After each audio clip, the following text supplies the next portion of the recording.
Welcome to Midwest Paranormal Presents Paranormal Soup. I'm your host, Jason Bland, and tonight we have returning guest, Jim Harold. I'm sure many of you are familiar with who he is. He is the godfather of paranormal podcasting. He's been doing it for longer than 10 years, I think. I think the Campfire is coming up on 10 year. That's my favorite podcast, by the way. I listen to Campfire regularly, so I'm a big Jim Harold fan. When I first started getting into doing Paranormal Soup or coming up with the idea, I thought about doing a podcast, and he was a big influence on me. Of course, I went live. I'm a live animal. I like it live, and we will be live here right now. We are live at Midwest Paranormal Presents Paranormal Soup on our Facebook page and live on our YouTube channel simultaneously, and also live on our internet radio channel. So we are live tonight, and you'll be able to call in a show and share your paranormal experiences with us. I want to hear your stories. Have you had a ghost, UFO, Bigfoot? This is the night we're going to talk about it. It's all a soup, and it is with Jim. You ever heard Campfire, the Paranormal Podcast? He covers all kinds of different topics. He's like me, a lover of the paranormal, lover of the weird, and we want to hear your weird tonight. So call in, talk to Jim, talk to me, talk to the panel. We got the Paranormal Soup team here with us as well. All right, guys, and of course, every Sunday night is the World Wide Web of Weird, and we got some weird to cover tonight for sure. So let's go ahead and get rolling into the show.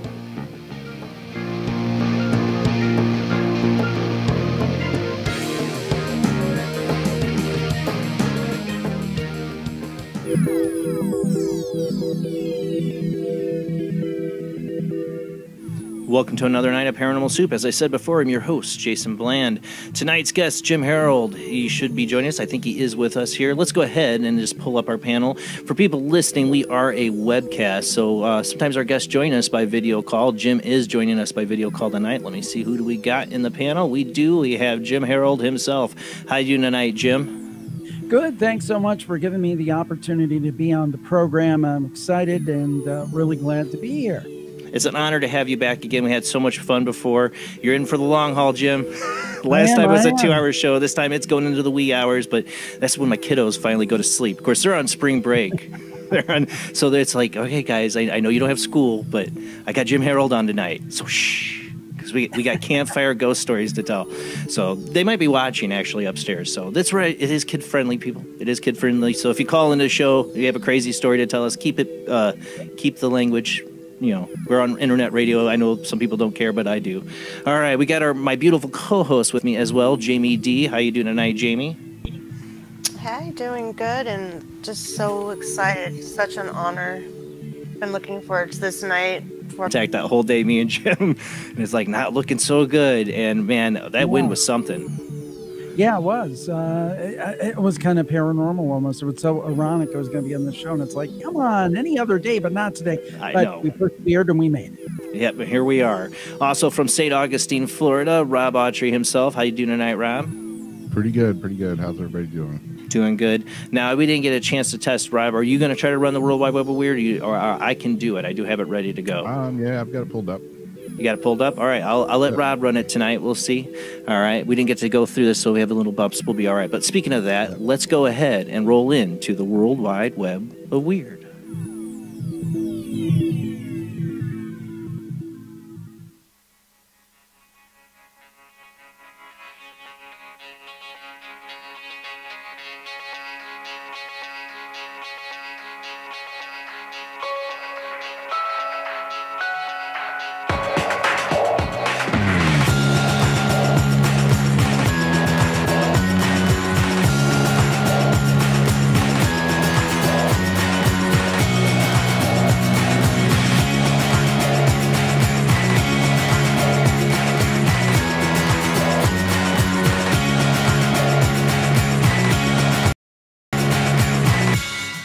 Tonight on the World Wide Web of Weird, we're going to bring one from Unexplained Mysteries. You know I love this. I don't know. These look weird. Maybe they're mushrooms. Fungi on Mars. I don't like fungi on Earth. But I admit, if somebody said, you want to try a Mars fungi mushroom, I might be interested. Maybe not. Again, for those listening on our Paranormal Soup radio network, we are a webcast as well, where you can see the pictures and videos we're going to be sharing tonight. Tonight, first up on the World Wide Web of Weird, as I said, from unexplainedmysteries.com, Mars mushrooms debate sparks controversy. The Red Planet is certainly no stranger to oddball conspiracy theories, and there's been plenty on the World Wide Web of Weird. However, this latest one is a little bit different in that it actually has a microbiology study to back it up. According to Dr. Regina Das of the Department of Microbiology at the School of Life Science in India, white spherical objects captured on camera by NASA's Curiosity rover could actually be evidence of mushrooms growing on the Martian surface. There are no geological or other aeobigenic forces, if I got that right, on Earth, which can produce sedimentary structures by the hundreds, which have mushroom-shaped stems, stalks, and shed what looks like spores for surrounding surfaces, she said. In fact, these 15 specimens were photographed by NASA's growing out of the ground in just 3 days. And surprisingly, however, the study conclusions have been met with considerable skepticism, not least because the idea that mushrooms could be growing out in the open on Mars seems incredibly unlikely. NASA has since commented by stating that the spherical objects are minerals known as hematite. And maybe they are. But I don't know. I mean, people are seeing stuff on Mars all the time. Could it be fungi? I mean, maybe they're alien fungi. They don't need the same stuff that we do here on Earth to grow. I don't know.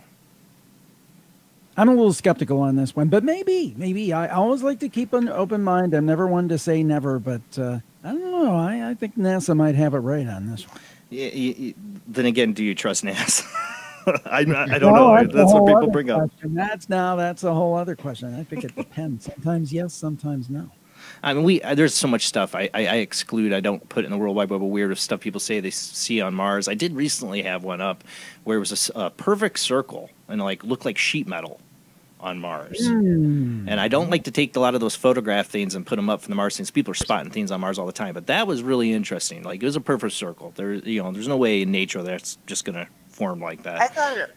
I thought it looked like scrap from a wrecked airplane. Yeah. Or junk or something, but it was not natural. Yeah, no, definitely not. All right, let's move on here. All right, so this next one's from the Mirror.co UK. Olivia Newton-John claims she's haunted by 2 dead celebrities who boost her career. And as my friend Ricky found out, I'm not a big Grease fan. A guy on my paranormal team for the Midwest Paranormal site posted like this video of me and my wife singing Grease. You know those old bobblehead videos? I'm like, oh, I hate Grease. He's like, how do you hate Grease? I do. But this is Olivia Newton-John. The Grease star says 2 of her late famous pals hover around her while she's performing and act as her spirit guides. And we've had plenty of guests on lately to talk about how spirits interact with their daily lives and communicate with people. We've had a few guests along those lines. Olivia Newton-John has claimed that she is haunted by 2 dead celebrities who do their bit to help her career. The Grease star says her late famous pals hover around her while she's performing and act as her spirit guides to ensure she's always goes down a treat with audience. The music legend says both Karen Carpenter, the Carpenter singer who died in 1983, and John Denver, the singer-songwriter who died in 1997, are on stage with her every single time. Olivia 70 talks about her ghostly companions, which also include friends' daughters who died as a child, in her new book, Don't Stop Believin'. Great song. She writes, she has been with me ever since, along with my parents, my sisters, and other close friends who have passed away, like Karen Carpenter and John Denver. I often feel as if they hover around me when I perform. They are my spirit guides who ask us to support me before every show, and they keep me strong. They're gone, but their love never dies. The star also writes about the tough time she had when Karen died of heart failure caused by an eating disorder and anorexia. We had Joyce Isaacson on. You know, she had the spirit of I forgot the band member's name. Tommy from Tommy Evans from Badfinger as part of her life. We've had so many guests recently that just talk about how spirits. You know, people don't know. Certain people out there might not tell you, but they're having a regular communication with the spirit. You don't even know it. Oh, I totally believe that. And by the way, we once had a story about Karen Carpenter on Campfire, believe it or not. I think that sounded familiar to me. Yeah. Yeah, very early on. Yeah, I remember something about that. What was that about? Because I do kind of remember that. It was a woman who listened to, and this was when she was a little kid, in the radio of the car. And this, forgive me, this is 8 or 9 years ago. And it turned out that that she had been listening to, they'd been playing with the Ouija board, and they were listening to Carpenter's music. That's a weird mixture. So there's a song called "There's a Kind of a Hush," and I'm like, "There's a kind of hush." And the record player, you know, if you're old enough to remember records, they would skip. If you get a scratch, it just kept repeating, "There's kind of a hush, a kind of a hush, a kind of a hush." And then she said later she went upstairs and she saw what she interpreted as the ghost of Karen Carpenter. Wow. And then I think this is the way it went. Forgive me again, this is 8 or 9 years ago. But then when she went home and they took her friend home or something, they turned on the radio and what came on but a Carpenter song. Oh, man. Ouija board and Carpenters, that's an odd mixture. You knew they were going to summon Karen Carpenter. Absolutely. But again, it might kind of seem kind of woo-woo, but I don't discount what Olivia Newton-John says here. I mean, I believe that our friends and family can be around us. Yes, I totally believe that. Totally. 100%. I mean, if anything, this show purports that every Sunday night in some way or some fashion. All right, let's move on. We got spiritzone.com. This one kind of irked me when I read this because I'm like, I've been saying this for years. This isn't new. Tons of people have been saying this. I've been saying this since grade school. But former Polish president... no, this is different. Sorry, I'm on the wrong article. Sorry, this is different. We'll get to that. Sorry. Totally did not run through the World Wide Web way before the show. Never mind. This is a different one. This one's funny, though. Former Polish president pontificates about possible alien invasion.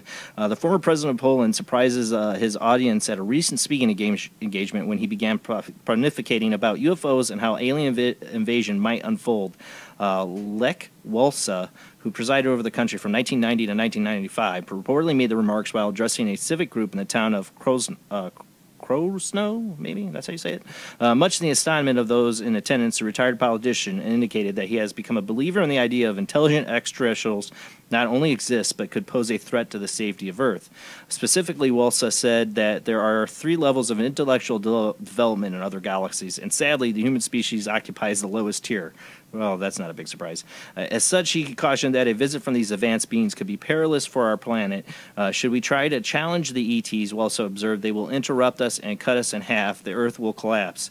He postulated that such an invasion scenario could set the human race back 5,000 years and necessitates the need of civilizations to rebuild from scratch till the same moment in which we are today. We also went on to assert that similar situations may have already taken place on Earth, declaring that they say that there was civilization like ours 5 or 4 times, and it came to the same mistake as we are in now. They could not communicate. He pointed to various archaeological mysteries, examples of potential advanced human races that was wiped out in the distant past. While others might be wondering if Welsa learned the fantastic information by the way of his promotional position in Poland decades ago, it would seem that his insights on these subjects were attained a considerably less clandestine manner. The former president indicated that his knowledge about aliens and UFO phenomenon actually is derived from watching YouTube videos on these subjects. That may come as a disappointment, to those hoping that he had some kind of inside ET secret knowledge, being that, he was president. So it's the fake news, the conspiracy theories on YouTube. This is why they got to have the YouTube censorship so former presidents don't see it and start spouting off about alien invasion. I don't know. But if you remember, President Reagan, in front of the United Nations, basically said, "Hey, maybe mankind will become united if we face." He said it more than once. Yes, and the thing is about Walesa. I mean, this guy. I mean. It's a long time ago, but this is the guy in 78 and 79 kind of organized the workers in Poland, and it kind of was like the first salvo in the breaking down of the Soviet Union. So in world history, this is a big name. I mean, long after he's gone, he'll be written about in his solidarity movement in Poland. So this is kind of like if Gorbachev kind of came out and said this smaller country, but same kind of. Yeah, but it's the difference of him coming out and saying, and I got that inside information too. I saw it on YouTube.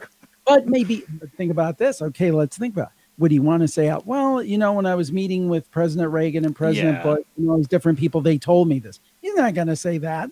So maybe he really did find out about when he was president of Poland. However, maybe he's just like, YouTube videos. But again, who knows?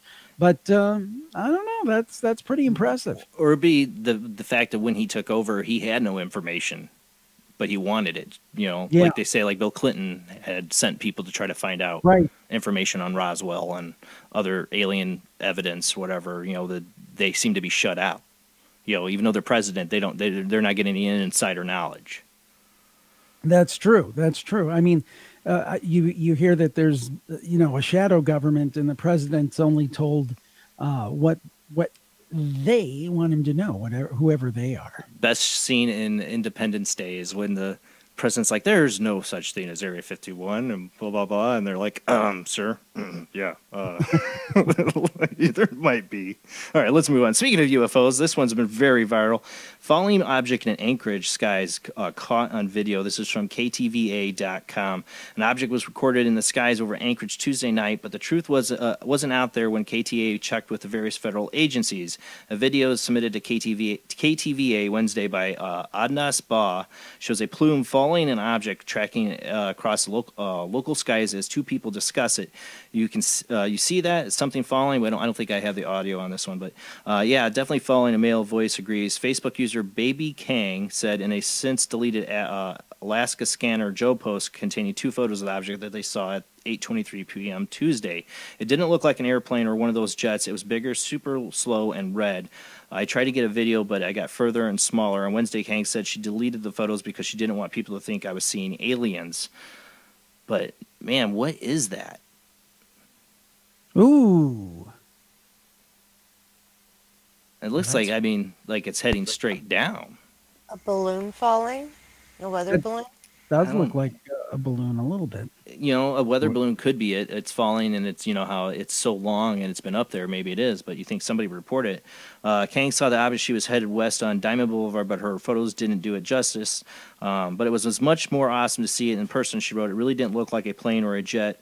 Joint Base Eldman Uldendorf Richardson, spokeswoman for Aaron Eaton, was checking Wednesday on whether JBER had any aircraft in the flight area of Anchorage at the time. A variety of aircraft operate from the base, ranging from F-22 Raptor stealth fighters to C-130 Hercules and C-17 Globemasters transports, as well as E-3 Sentries command jets. So that doesn't look like any of our planes, Eaton said. Federal Aviation Administration officials said the object seen in the video was not an aircraft, and the FAA didn't receive any reports of aviation issues Tuesday night. Peter Davison, the director of Washington-based National UFO Reporting Center, said Wednesday that he believes the object is a high-altitude jet airliner with a contrail behind it. But it's kind of going the wrong way for that. Yeah. It looks like, I mean, maybe it's just the angle. It could be the angle, you know? I even thought maybe a missile launch, but it's upside down than the way it I can usually see that would being a look. jet trail. It's just maybe a weird color. And maybe that's The why it wind? looks, yeah, I can see that maybe. I don't know, but it looks like an object, but maybe it's a jet trail that's just colored. I don't know. It's weird. But let's move on because we're going to run out of time here. We got a lot to cover. So, all right, let's move on. This one I'll make quick. The Unexplained Mysteries. Again, I got this one because it's a short article, but you know how much I'm fascinated with the moon and how much I want us to go back there. NASA plans, now this is new, NASA plans to land humans on the moon by 2024. The ambitious New Deal brings forward plans to return humans to the moon in a full 4 years, leading to questions over whether or not it can actually be done with such a short time frame. You would think it would. They put this, I mean, it's amazing how we got to the moon in the first place. I think we should be able to cover it now, right? Pence announced this news on the fifth meeting of the National Space Council in Huntsville, Alabama, earlier today, when this article came out, when he called on NASA to reignite the spark of urgency for space exploration. Since the end of Apollo 11, we've forged incredible breakthroughs in our technology that have allowed us to go further and more safely in space than even before, he said. And, you know, we've had stories, you know, China has put up they put a kind of a rover lander on the moon, and they're talking about going to the moon. Russia's talking about going back to the moon. And why did we not go back? Why did we stop going to the moon? You know, that's the question. I've always been fascinated. I swear, if there's alien bases anywhere besides maybe in our under our oceans, they're on the moon. What a more of a perfect place. I think the moon is an alien base. I know I might be crazy, but I think just the whole. You look at the whole. Just no way that moon would be shaped to give us an eclipse that perfect. The odds of it happening for the moon to be as perfect shape and distance from us and size to eclipse the sun. There's something there. It's not your normal space object. I've just always been fascinated with this, so I want to see us go back to the moon. I want to see what happens. Hopefully it doesn't start like some alien invasion. Man. As our deal with the aliens is like the time frame up now, is the deal over? And we can go back it's like, okay, we're coming up there, aliens. Yeah. We're coming up there. Good or bad, we're coming. All right, let's move on here. This is the one I was talking about earlier. MT Tech professor claims UFOs are time machines from the future. I'm not going to read the whole article. This is from kxlf.com. You can find it in a number of different places. But this professor...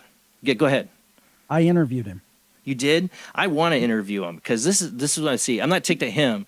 I'm ticked at how the media treats it. Like, oh, this is like a new theory. I like what he's doing, but my thing is like this has been talked about. I've thought about this when I was in grade school. That, you know, when people are like, well, if there's time travelers, where are they? I'm like, well, they're up in our skies. People are spotting them all the time, called UFOs. You know, this is something I've just been passionate about for so long, that the possibility that all these alien encounters, all these UFOs people are seeing are possibly from our future. Or possible future, I like to iterate. So you interviewed him. What do you think is like the biggest new insight that he's adding to that theory? Well, first of all, I think it's, you know, the guy has some credibility as a PhD from Ohio State University. It's not like, you know, Fred from down the street is saying this. So I think just by the fact that I was Fred down the street. Nothing wrong with that. But the thing is, you're Jason down the street, and I'm Jim down the other street. But the point is that the thing that I think he's contributed to it is just maybe some credibility to thinking about this. And I give him... That's what I love about it. Michael Masters, right? Yeah. The thing that I appreciate about it is that he is a professor, and he's coming out and saying that even UFOs are worthy of study. Yeah, I mean, I think that's what's so awesome about it. Yeah. But they treat it like it's some new idea. No, I think it's a professor like being open and talking about a concept that we should all be talking about. That I think we've, you know, anybody interested in this subject has been whispering about or talking about for years is the possibility that we are seeing time travelers right now. Because that's always the question. Well, if there's time travelers, where are they? Wouldn't they be here right now? Stephen Hawking threw a party. They didn't show up. I'm like, yeah, they might be here all the time. People are seeing them all the time. I think it's one of the good possibilities we should consider. All right, we got to move on. Because the last one, this has been super viral. It's from WXYZ.com. It's a video of unknown that is posting many questions. Was it real or what's going on down here? A family in Highland, Michigan believes their house is haunted. What is more disturbing is whatever is haunting the home is doing harm to their little girl. Heather Burrow and Joshua Higgins say they couldn't believe what they saw on their nanny cam. So go ahead and play it, Rob.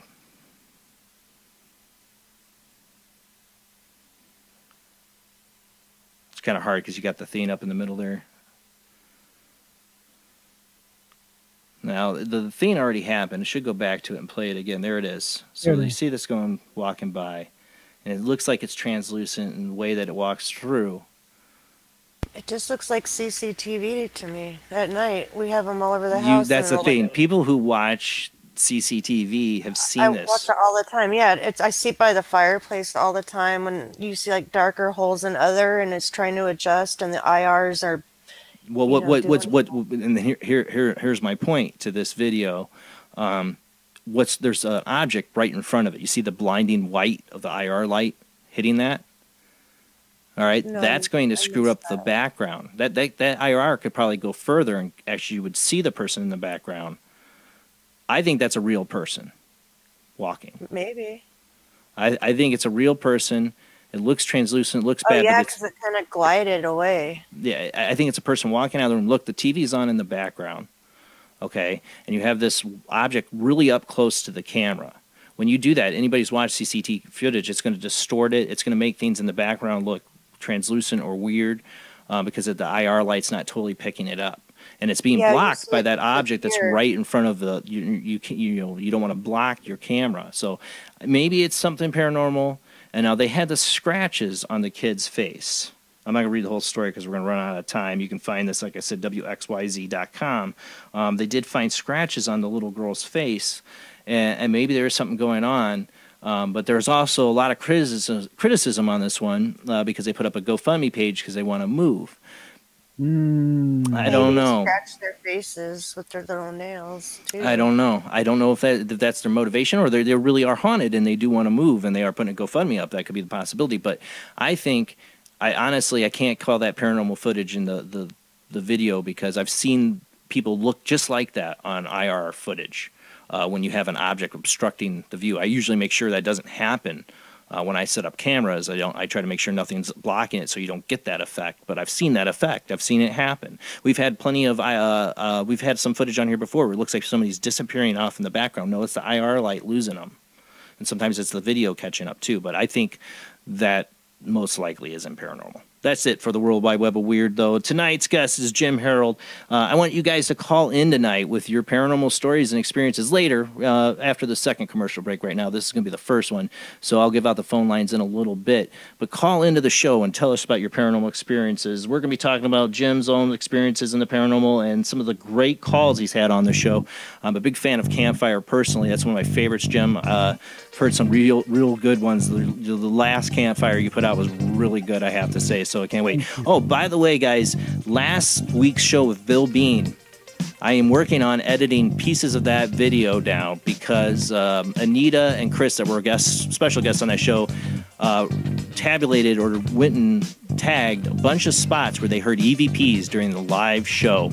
We actually heard there's voices in the show. I've already gotten one of them edited down. It happens with Bill Beans talking, but there's voices in there. Remember, we got brought off air on that broadcast. It cut us off air. Let's hope that doesn't happen again. You were talking about that. Yeah, and during the video, the EVPs, they're talking about shutting us off air, kicking us off air. I swear. No way. I'm working on it. I'm working on getting that edit. All right, guys, we'll be back.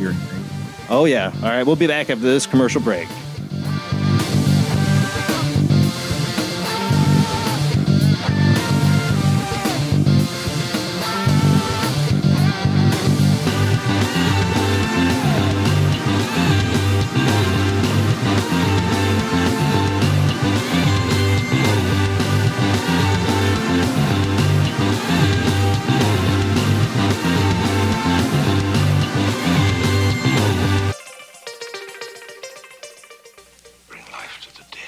Bring life to the dead. Bring life to the dead. Bring life to the dead. Bring life to the dead. Enter the occult world of necromancy. You were brought here for one purpose. Necromancy. A ceremony dating back to the pre-Christian era. It's the art of reviving the dead. It requires involvement with evil spirits by the person performing the act. The devil god brings life to the dead. No, please. No, please. And death to the living. Necromancy. Starring Orson Welles and Pamela Franklin. From Cinerama releasing. In color, rated PG, parental guidance suggested.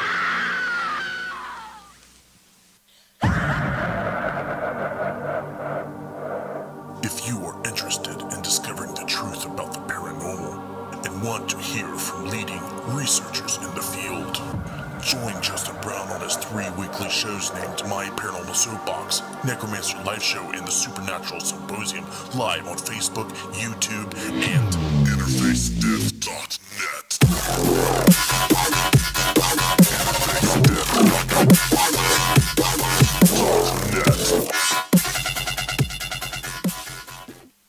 He is conducting an experiment into the combined effects of sensory deprivation and hallucinatory drugs. The subject of the experiment is himself, and the experiment is out of control. Ken Russell's Altered States, a film that must not be missed, is in the West End now. Altered States, Certificate X. Hello, I am Fernando Martinez. I think by now you know I am an emotional kind of guy. People stop me in the street and say, Fernando, what the hell is wrong with me? Silk shirt, hairy chest, enough aftershave to drown a household pet, but I still cannot get a woman. I tell them you are an ignorant fool. Without a symbol of power and fertility around your neck, what kind of woman is going to respect you? That is why I have teamed up with Medallion Man, the shop for medallion needs. Medallion Man caters to all levels of masculinity. For the strong, silent type, a medallion the size of a hubcap will say everything that needs to be said. Even singing medallions for the Casanova, who knows music is the food of love.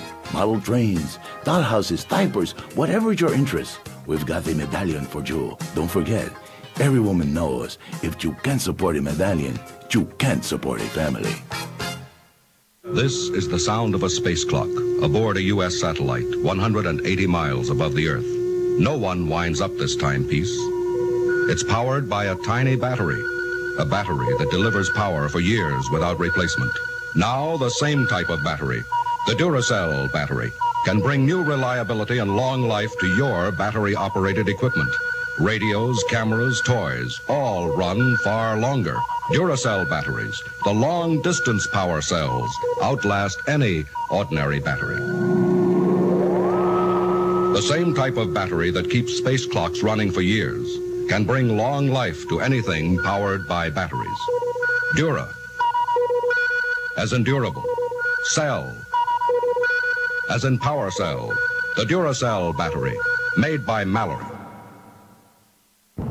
Are you intrigued by Paranormal Talk Radio? You'll love the new Paranormal Radio app from Talkstream Live. You'll find a great selection of talk shows covering UFOs, ghosts, strange phenomena, and much more. Download the Paranormal Radio app now and start listening to the very best in paranormal talk entertainment, including the network you're listening to right now, the Paranormal Radio app, free in Google Play and the iOS App Store. Switch to DCS ranging. 240, nominal to profile. We're in the pipe, 5 by 5.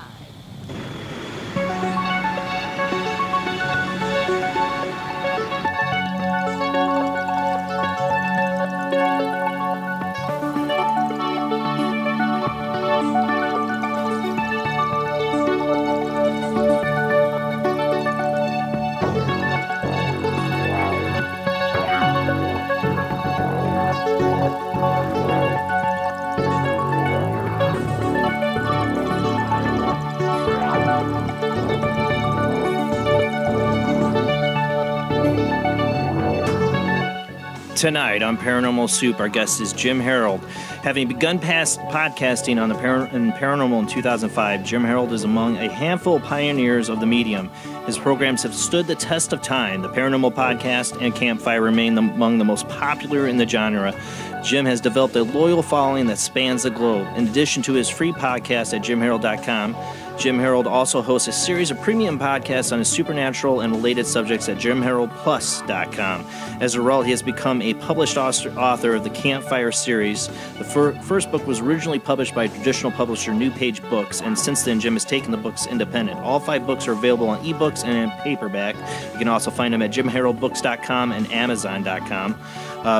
Born of Jim's flagship programs have all reached top 100 of all podcasts on Apple iTunes stores, approximately 250,000 podcasts across all categories. Campfire's reached as high as number 32, and the Paranormal Podcast reached number 60.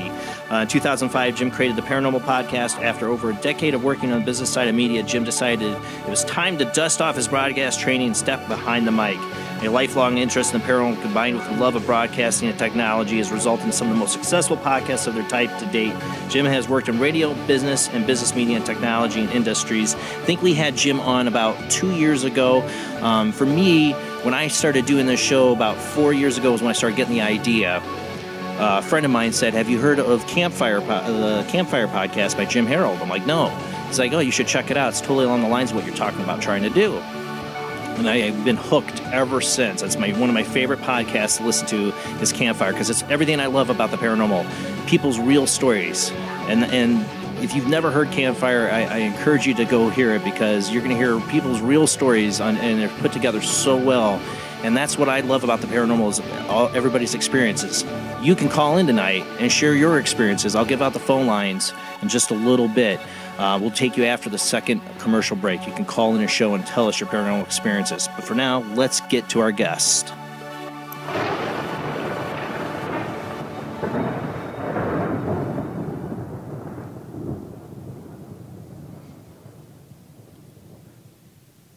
How you doing tonight, Jim? Glad to be here. I'm doing well, and thank you for the opportunity to be on the show. And just a pleasure to be with you guys and to be with the audience. So thank you. Well, like I said before, you were a big influence on me getting in when I first started doing. I recorded my first podcast, I think, not long after hearing your Campfire podcast. I'm like, all right, I get the idea of it. Okay, I think I can try to do this, and I did it horrible, but but you were definitely a huge influence on what I do. Well, I'm sure that first one was a lot better than you think it was, and you do a great job with this. And I love the concept of live. It's something I'll occasionally pop in and do, maybe a live stream on Facebook or something, but nothing this elaborate and dedicated. So I salute what you did. And it was funny because you were showing the clips before, and we were talking about that nanny camp story. Yeah. And for a couple of years, I did a video podcast, which we looked at those kind of videos and stuff, and kind of what you were saying. I kind of got frustrated with it because you never know where the videos come from, what the motives of the people are. So that was difficult. But unlike that, Campfire has been around for almost 10 years. April, I'm on Eastern time. We're almost on into April now. And it'll be 10 years, I think, April 9th, something like that. It'll be 10 years. And then almost 15 years for the paranormal, 14 years for the Paranormal Podcast. We started that in the summer of 2005. So it's been quite a trip, and I'm very thankful that I get to do this as my full-time gig. And I just love talking to people about their paranormal experiences. Yeah, some of the greatest stories I can think of ghost stories I've heard on your show. You know, I've one of the things I would love about, you know, our Bell, who passed away. We're coming up on a year. I can't believe a year anniversary of his death. Were the ghost to ghost nights, right? The ghost calls would come in. That's what I loved about Campfire. It was like it was once a week. We always got that kind of experience of people calling in and telling their stories. That's why I worked really hard to make sure I had phone lines available, because that's what I wanted to do. You know, it's so, you know, I think one of the reasons why I tell people I'm just open now in my life about that I'm into the paranormal and I believe in it is because what happens when you do? Like, oh, really? Well, I had this experience, and somebody tells you your story, and I love that. And even among the skeptics, you'll have somebody say, I'm a skeptic. I don't believe in that stuff. Yeah. Now, there was this one time. So I think almost everyone has that one time, and whether you have Art, who was really anybody who gets in front of a mic and talks about this kind of stuff, we all owe a debt of gratitude to the Art Bells and George Norries of the world. Art was the absolute pioneer. He pretty much invented it. Yeah, there were people who did some talk radio like in the 60s and stuff on Long John Nebel, dabbled in stuff a little bit, but really the guy who brought this to the fore in a talk show format was Art Bell, and we can never forget that. And I hope people, as more people become interested and so forth, they don't forget that, because he was the originator. And what happened with me was, when I was doing the Paranormal Podcast, I had a week that I didn't have a guest. And I'm like, well, what could I do different? And they said, well, I'll have people call in with their stories. And lo and behold, it was super popular. And I'm like, wait, I'm not that smart, but here's another podcast. So that's how the Campfire started. And that's what's so awesome about it, because, you had to think the whole idea of it being a campfire, people sitting around talking about it. I mean, before there was TV or before there was radio, when people just had candlelight, or firelight, what did people do? They sat around a fire at the end of the day and told stories. Well, it reminded me a lot, and I wonder if this has something to do with this, me doing this show, is when I was a little kid, my family was originally from down south. I was born and raised in northern Ohio, but they were from down south. So we would go every summer and visit. And some of my favorite, a lot of kids are like, I don't want to listen to those old people talk. They're boring. But I used to love to hear people tell stories on the porch. See, back then you didn't have a deck. The deck is in the back where you're trying to hide from everybody. The porch is where you can talk to everybody and be friendly. But it would be late at night, and there would be the bugs going around the one light bulb, but still I loved that storytelling. That was so great. I always enjoyed that. That just always pleased me so much, that opportunity to share stories. It was so cool. That's what's so great about it, is just hearing it's not all like ghost stories either. A campfire can be UFO or cryptid or... People always think, and we talk about it being ghost stories, but it's really anything strange. It could be UFOs, could be ghosts, could be cryptid creatures. And as a listener to the show, my favorite category is a head scratcher.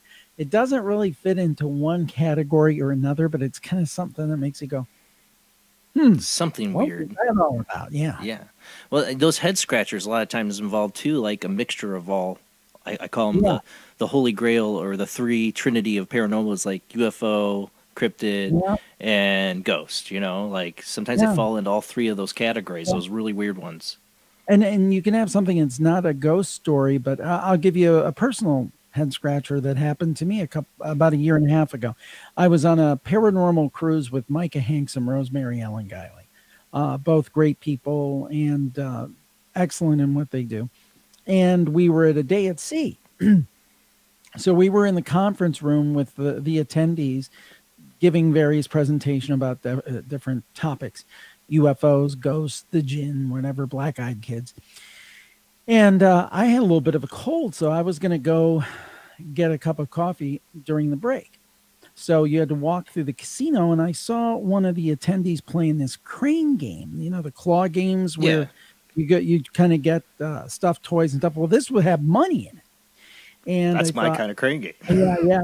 Well, the funny thing is that I thought very vividly of my late uncle.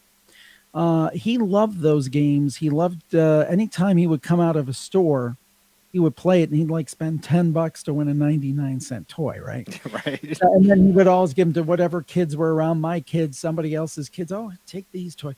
But anyway, he loved them.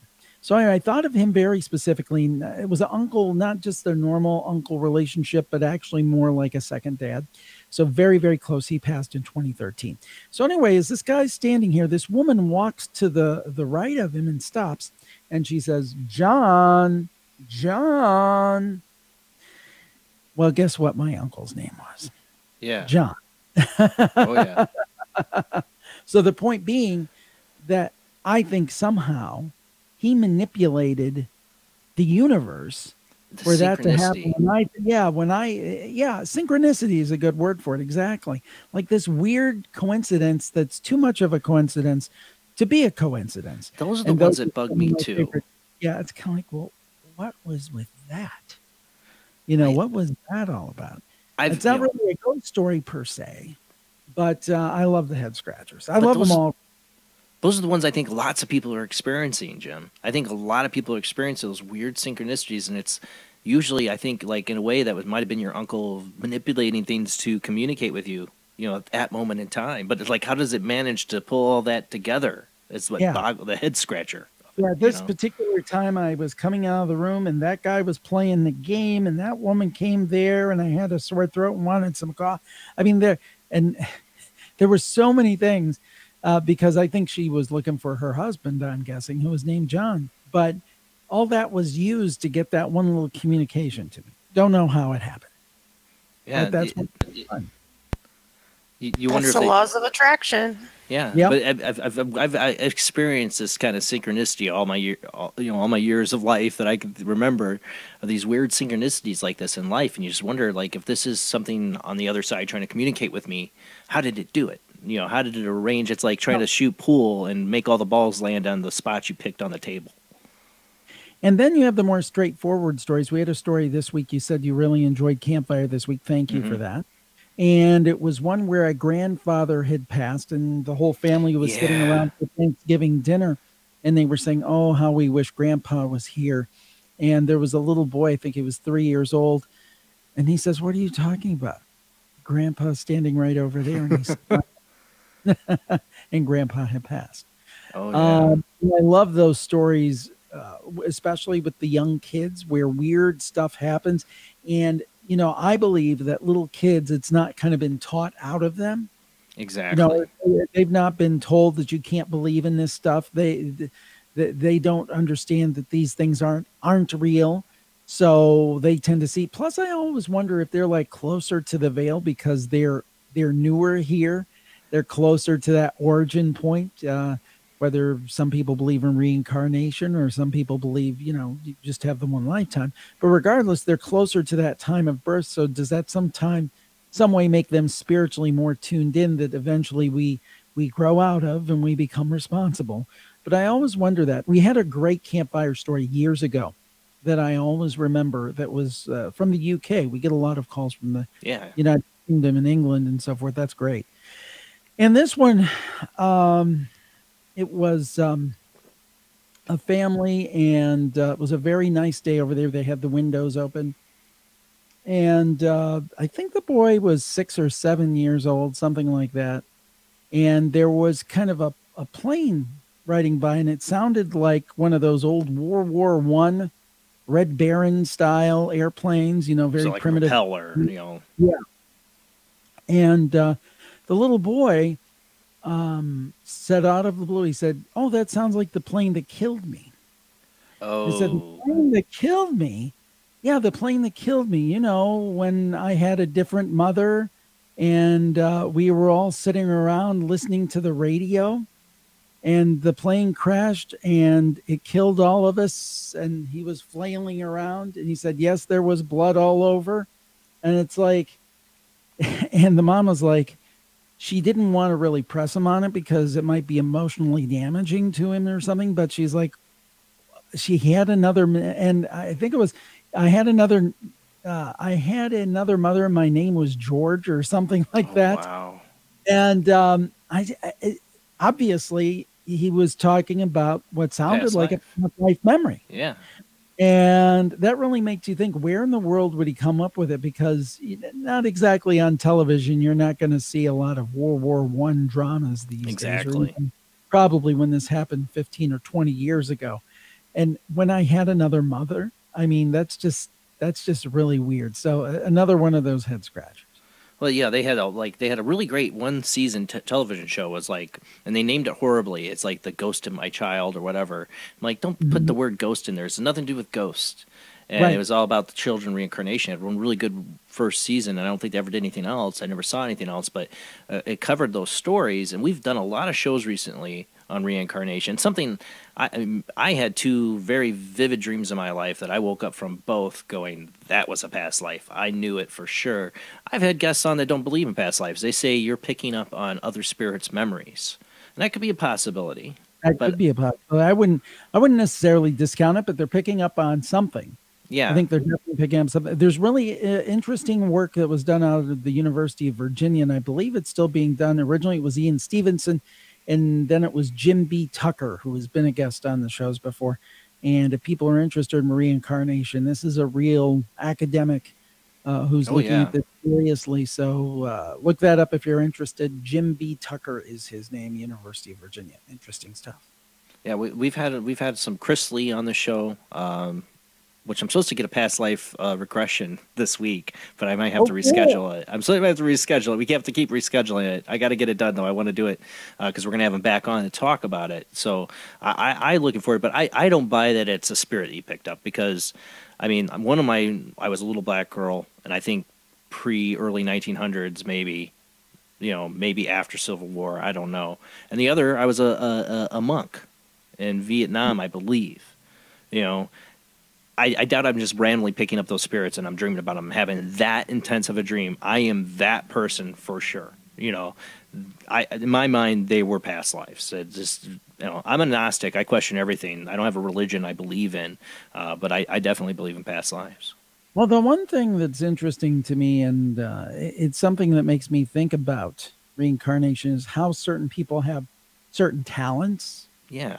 Somebody can pick up a musical instrument and, to some extent, anybody can play a musical instrument, but some people just take to it, or athletics, or you almost seem to have a foreknowledge. Or when people are interested in certain cultures intensely, or interested in certain periods of time, it's like, is there something there resonating with them that they're so fascinated by, the 1920s, or they're fascinated by, the Ming Dynasty? I was always been fascinated by Buddhism and the Eastern culture, and before I ever had that dream. So, that's to me, it's a possibility. And doing this show, I mean, have you had a lot of campfires, of people calling in with these kind of stories like that, mothers? I wouldn't say a lot, but a lot. Not so much on reincarnation, but quite a few of kids who have seen things and have experienced things, or people who experienced things when they were kids and they've carried this memory with them 10, 20, 30, 40, 50 years. And to me, that really says something when somebody remembers something that happened to them when they were 10 years old and they're 50 now, and it's still. Oh, I know that. That really says something to me. And that's what I love about the campfire, because these people aren't being paid.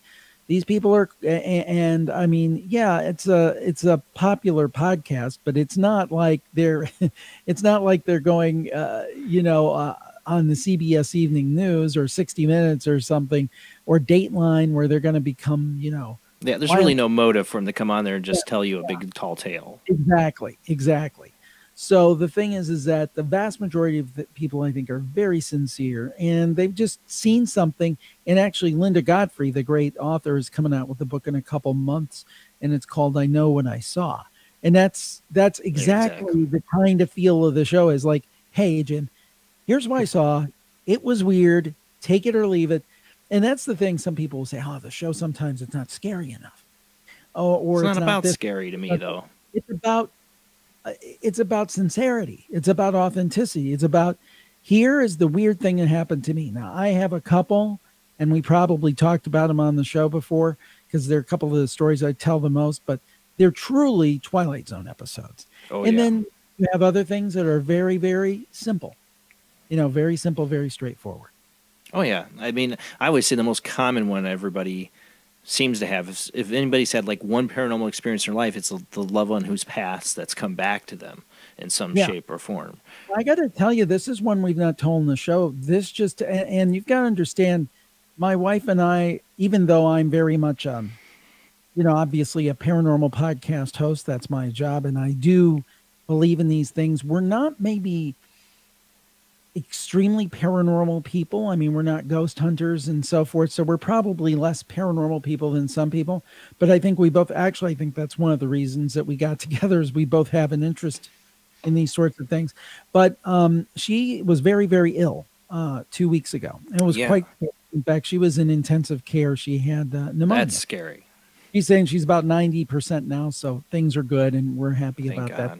Thank God, yeah. But one of the nights that she felt her worst, she was in the ICU and she woke up and she saw a man standing in the hallway. And she's like, well, that doesn't look like a doctor. Who is this guy standing in the hallway? And she looked and she kept looking and she realized it was her father. Well, her father died about a year ago.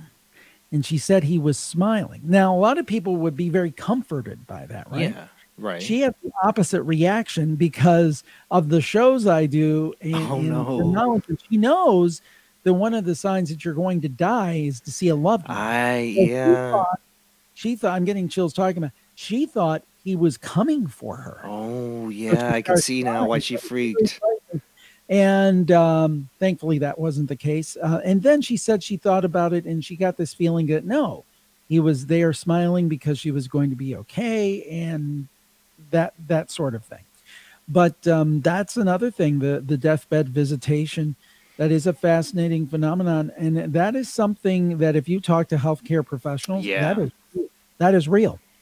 People will report seeing a loved one in a day or two, they are gone. In fact, and I'd like to give him as a guest, I reached out, I haven't heard back. There is a gentleman in Buffalo. I think he's administrator of a hospice up there. Okay. And he is doing work on this. And he's not saying it's paranormal. He's not saying what, but he's documenting it, that people have these deathbed visitations. I think I covered that on the World Wide Web Weird a couple weeks ago. It was on, I think it was a Pittsburgh station that did a very good, and I love this when you see TV stations doing the kind of work, the kind of pieces that should be done. I believe this was maybe KDKA, or it was a station in Pittsburgh. The guy did a great job. I mean, he played it straight. He's like, here's what's going on. It wasn't like, woo, we're going to cover the weird, they do. That stuff is okay if you're having fun. I know you have fun with the shows, and the fun graphics. But for straight news, why can't you just report it as straight news? And where this happened, you decide. Yeah. So I love seeing that, but I think that's a real thing. And I think those deathbed visitations and those kind of phenomena. And we've had doctors and things on the shows who have experienced weird things. In fact, I interviewed a guy. You ought to look him up if you haven't heard of him, Dr. Scott Kolbaba. He did a whole book on physicians who, and the physicians, I think almost all of them gave their real names, said, here are inexplicable things that happened while I was treating people. Spontaneous cures, somebody that was supposedly terminal. A lot of these deathbed visitations type things, near-death experiences, all these things that these doctors document. And honestly, they would have more to lose than to gain by putting their name to something. Exactly. Like Dr. Scott Kolbaba, very, very interesting. Kolbaba. Yeah. I'll have to look that up because I'm totally interested in the deathbed visions. I actually have had a couple. I work a retail store. I was a manager, but I have a couple girls that work part time, or while they're away at school, they work at a hospice and nursing homes, and it's like it's an accepted fact there that them to have people on their deathbeds seeing people that aren't there. It's an everyday thing for them. With people there, they have even and more than two different nursing homes have like that certain room where they put the person in, they're gonna die. Like they know that's like a bad room. It's like the kind of like reoccurring themes in all these different nursing homes. Like there's the way death is there. I grew up pretty much in a hospital. When my mom worked at, I spent a lot of time at this old hospital. It's now been abandoned. And I used to live right across the street from it, and it always gave me the creeps, but I remember our first house, our wall pointed right at that hospital. And we saw these translucent faces come through the wall. Me and my wife, in the middle of the night, saw them. Ooh. And my gut feeling was it came from the hospital. I think hospitals and nursing homes, they're like open doorways. Because if somebody, for a hospital, for one, it's not just death, it's life. People are born and die there. And, if there's a doorway to the other side for that process, it's constantly just opening or closing. It's just open. So I always feel those places just carry that kind of thing. I still get the spooks from that hospital. I drive by it every day, too. Well, it makes sense. It makes sense that's where a lot of death occurs. And it would make sense that it's almost like kind of like a portal, like a like a train station, right? Oh yeah. And life with the deliveries. That's true. That's true. Yeah, That's so true. it's a doorway to the other side for sure. People are coming and going. It's a crossing, but at a hospice, that's where everybody's is dying. That doorway is going one place, and there's just it's incredible. I hear these stories from these girls. These are teenage girls or in their at least early 20s. They're like freaked out by this stuff, and I'm like, no, tell me more. Like don't hold out. I feel awful because it's death. It's we're all gonna go there someday, and it's got to be respected. But I'm like, tell me more, because I'm interested in that aspect of what is on the other side. What are these people seeing? But man, I totally get your wife's feeling now. Right? Yeah, she was like, "Oh no, not now." Yeah, She said, not now. She said, "What I want to be with you, but not right now, Dad." But I'm laughing about it now. But a couple weeks ago, scary. It was really, really scary. It was just about 2 weeks ago. Right now, it was very frightening.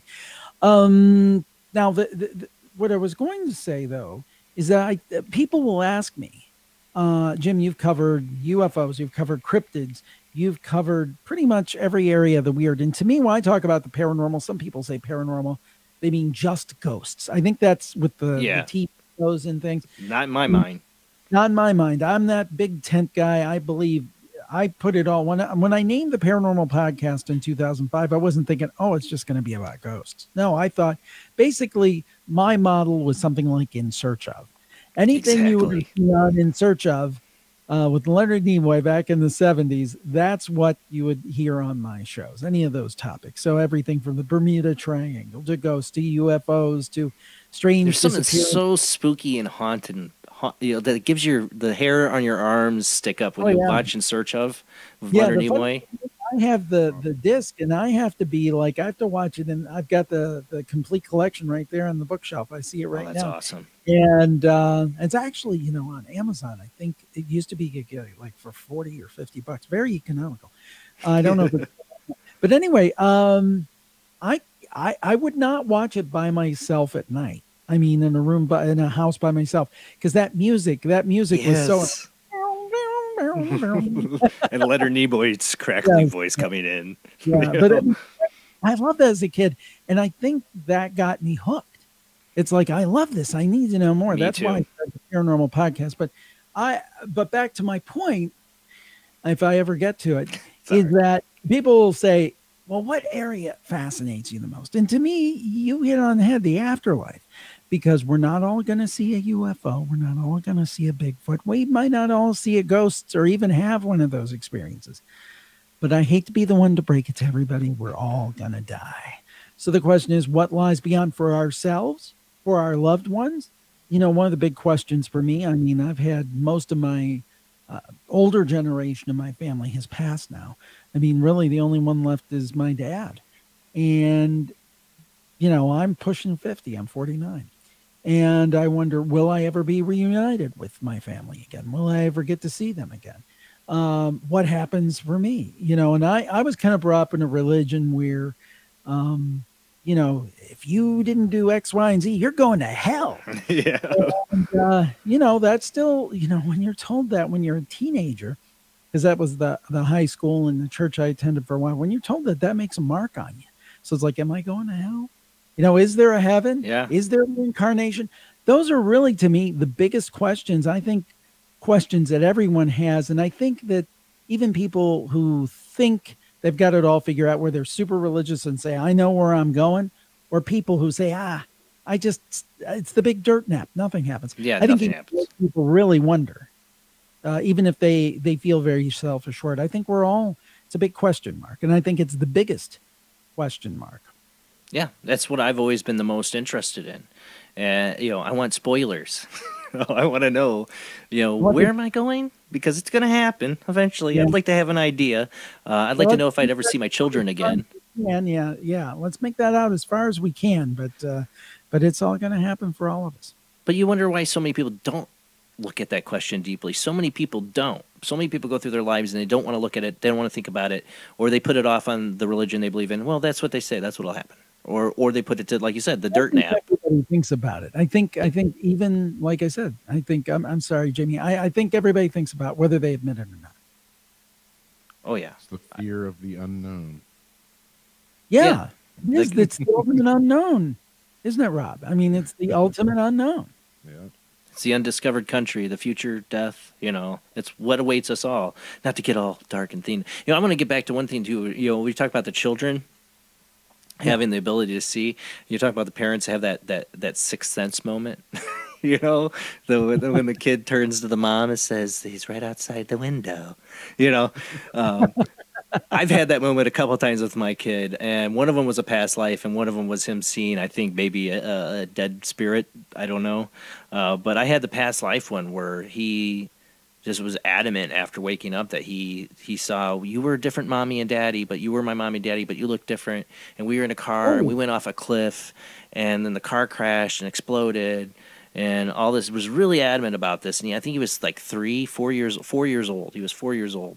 4 going maybe on 5 at the time, and then I tried to dig deeper about it, and then it was just gone from his mind. Like he woke up from that nightmare, was spewing all this out, and after that it was like erased. Like he couldn't even like recall it after that. But I always wondered, was that a memory? Did he remember something at this age? It's hard. You don't want to like dig too hard. But I've had that moment. Like I hear parents on your show tell these stories. It's that I call it the sixth sense moment when your kid totally creeps you out. Like, what do you do? Yeah, and we've had discussions where kids have said, "Well, I talk to Grandpa every night. He comes there, or the man comes in." I don't remember the specifics, but it was like, "Oh, the man who comes. That's a picture of the man who comes every night and makes me laugh." Oh yeah, and it's their late grandfather. So the thing is about kids. The other thing I not worry about, but I think about, are imaginary friends. Oh yeah. Now I do believe some kids just have imaginary friends, but my 3-year-old does. He has Slappy from Goosebumps as his imaginary friend. Well, we had my daughter, who is now in college. She's 19 now, and she had Kiki and Cuckoo were her imaginary friends. But I'm like, are those like ghosts? So I got to say one thing real quick, off topic. Speaking of kids, my 15-year-old daughter, it's April 1st now here in the East Coast, was a joke. My 15-year-old daughter, I have pictures all around the room. You can't see them on this side. And she put pictures of the actor Steve Buscemi and all of them. So in the middle of the news segment there, I looked up and I saw Steve Buscemi and all these pictures. I was laughing. So if you look at the news and you see me make a little chuckle, it wasn't your imagination. I wasn't laughing at you. I was laughing at Steve Buscemi. Just noticed it. Yeah, I looked up and I went. During the Lech Walesa story, I'm not sure. But well, at least she has a good sense of humor. Yeah. I'm like, why when I'm on video, for goodness sake? Anyway. But when your kids do turn to you and they say something that just you're like, okay, like you don't want to give them a reaction, like to show them the honest reaction to what you feel, what they're saying, because you don't want to influence them or. But I've even had my kid once when I was sitting at a stop sign go, "Daddy, why is that man leaking red stuff on the ground?" I'm like looking all over. I could never find what he was looking at. He's like, "Yeah, he's laying there." He's like, "I think he's bleed. Is that blood?" And I'm like, "I don't see any guy laying on the ground." He just saw this guy laying on the ground. I got goosebumps even still thinking about it when he said that. It's that I call it the sixth sense moment. But I had a lot of experiences as a kid. I think kids are able to see more because I saw crazy stuff. You see the green goop behind me in the background? The whole green color I put with the paranormal and all that is my influence from my first real memory of a paranormal experience. I was 4 or 5 years old, and me and my cousin Phil, he was only a month younger than me, were staying at his mom's boyfriend's house.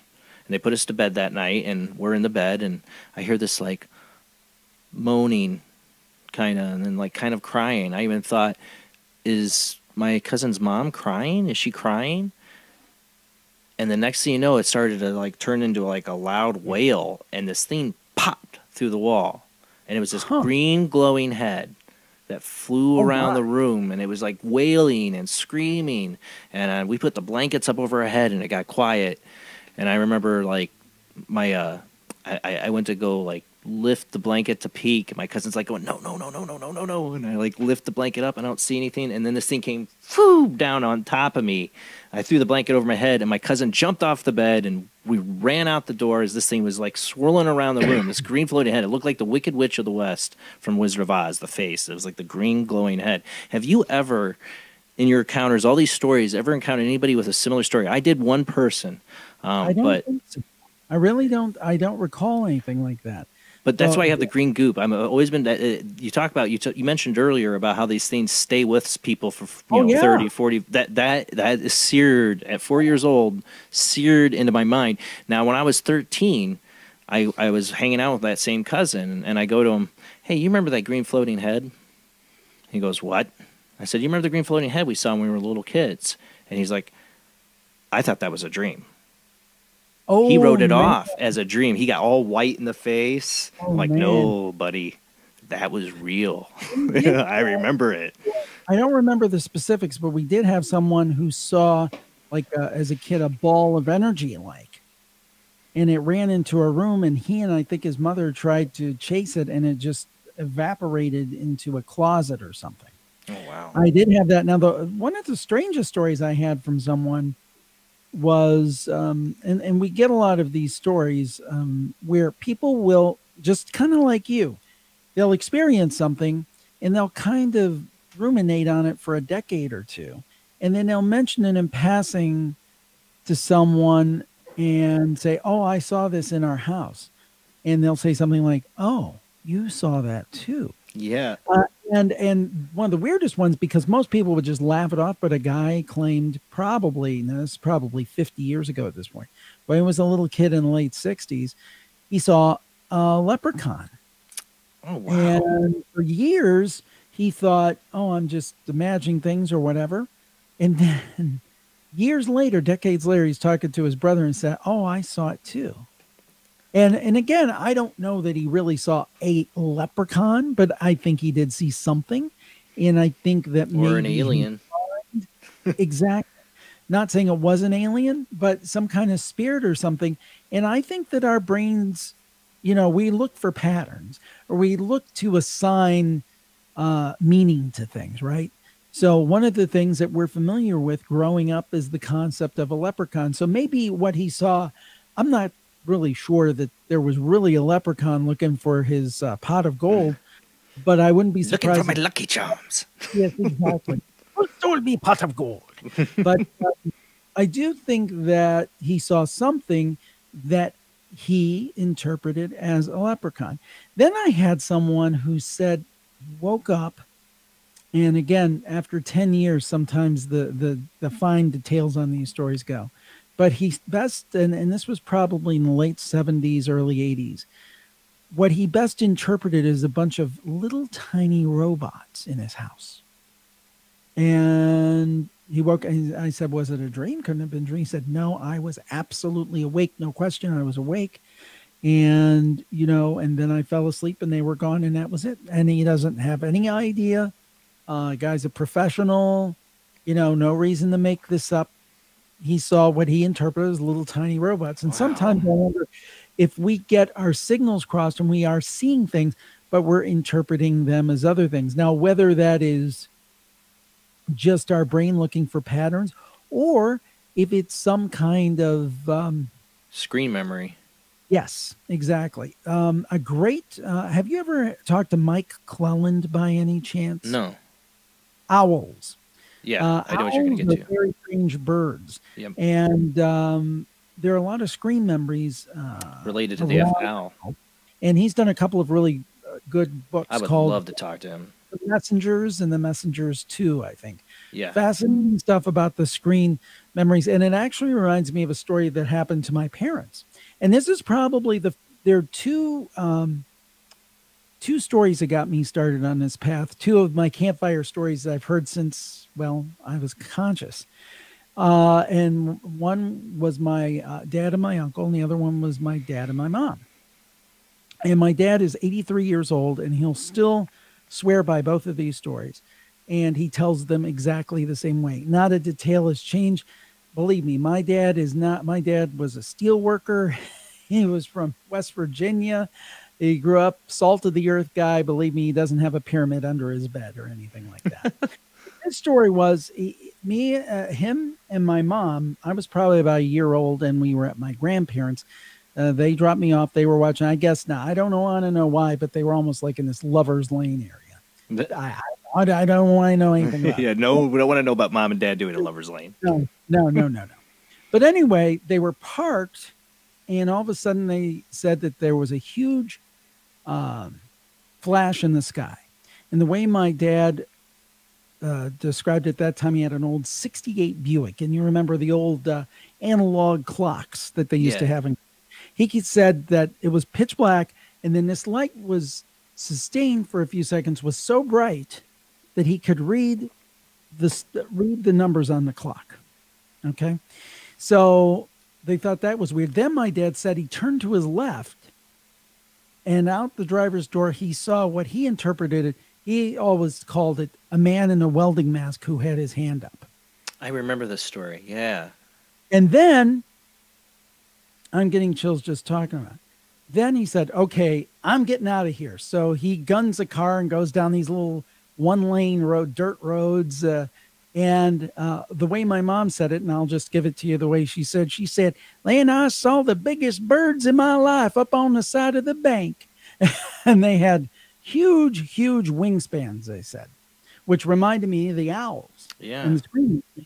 And then they fully expected the next day to see something on television or something about some kind of explosion or something that lit up the night sky. Nothing. And that's the story. It's not a long story, but it is a creepy one. And it made a real impression on me.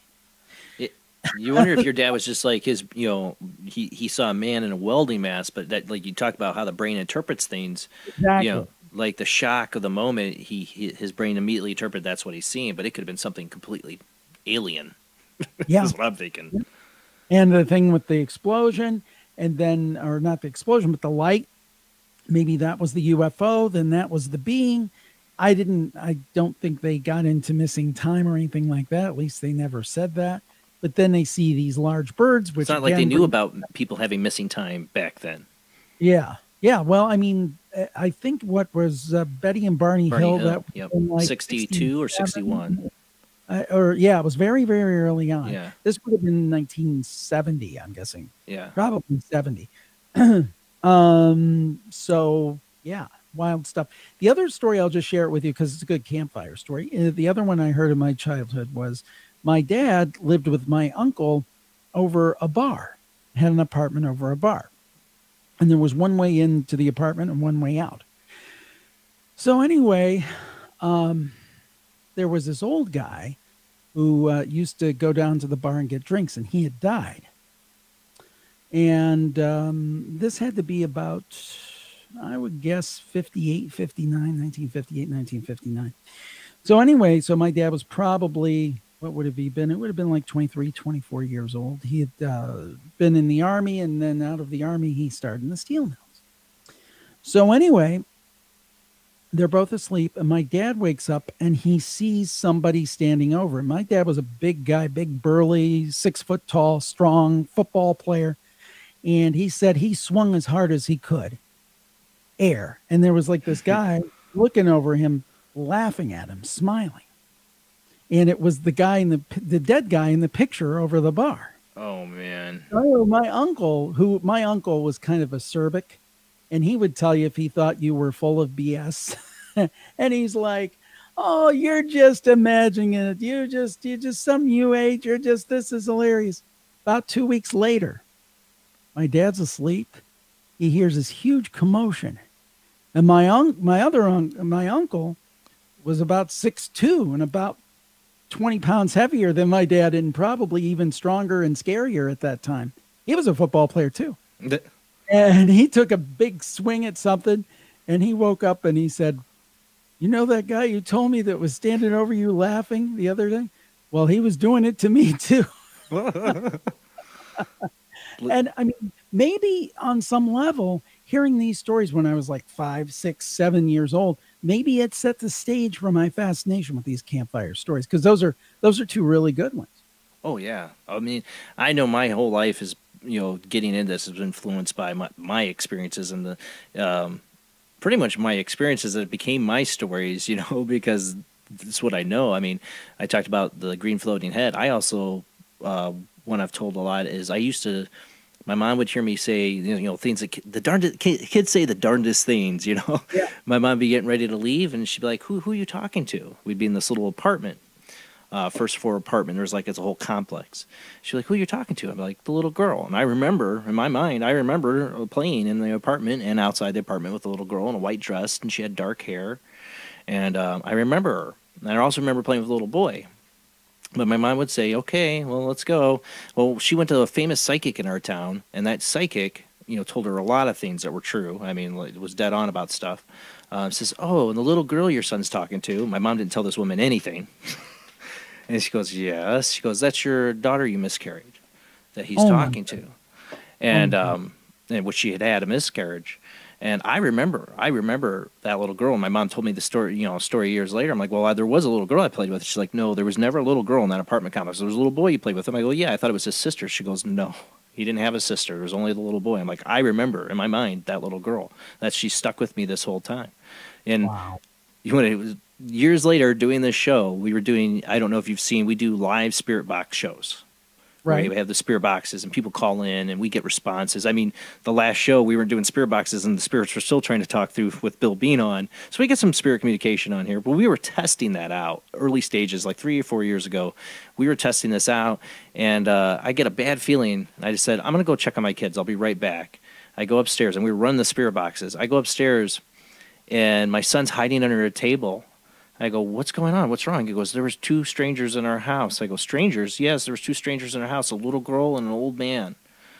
I said, man. Yeah, the old man comes to, I had a shadow person experience. And we'll get into a teaser before we come back from commercial break. We'll get into shadow people experiences here when we come back. But I was saved from a shadow person experience by my great-grandfather, I believe. And I asked my son, I go, what did the old man look like? He goes, he had belts on his shirt and glasses. And that's exactly what I saw when I saw my great-grandfather, I think, save me from the shadow person. And I said, what did the little girl look like? And I didn't lead him in any way. He goes, she had a white dress. And I'm like, what color hair was her? She is like mine, like dark. He goes, yeah, like brown. I'm like, ooh, I got the chills. I think that little girl that I was always with me as a little kid, she's still here. I think her and my great-grandfather, who saved me from a shadow person experience, something very negative that makes me I only do these spirit box sessions like once every other month in my house. I'm not a regular spirit boxer. I'm not trying to open up the doorways. I do it for the show. I don't like to do it in my house very often. I don't want to open up these doorways. But I think when I was testing it, I did. And they were here watching over my son. Oh, my. Is my theory. I always tell people, trust your gut. When you're trying to understand these synchronicities and these weird things are happening, what does your gut tell you what that was all about? It could be a clue. But that's what my gut told me in that situation. So these things all connected. Your kids might one day come back and throw something at you from your past, even like that. That little girl, I think she could still be with me. I don't know, but I wonder. It really is a mystery. And that's the thing. The longer I do this, I'm convinced the less I know. Right. I first, 2005, I'm like, this is going to be great. I'm going to do this show, and I'm going to talk to all these people. And within 6 months, I'll have this stuff figured out because, early on, I got some great guests because nobody knew what a podcast was. So they didn't say no. And because nobody knew what a podcast was. But I got to talk to Stanton Friedman. I knew he was going to say Stanton Friedman was one of your first ones.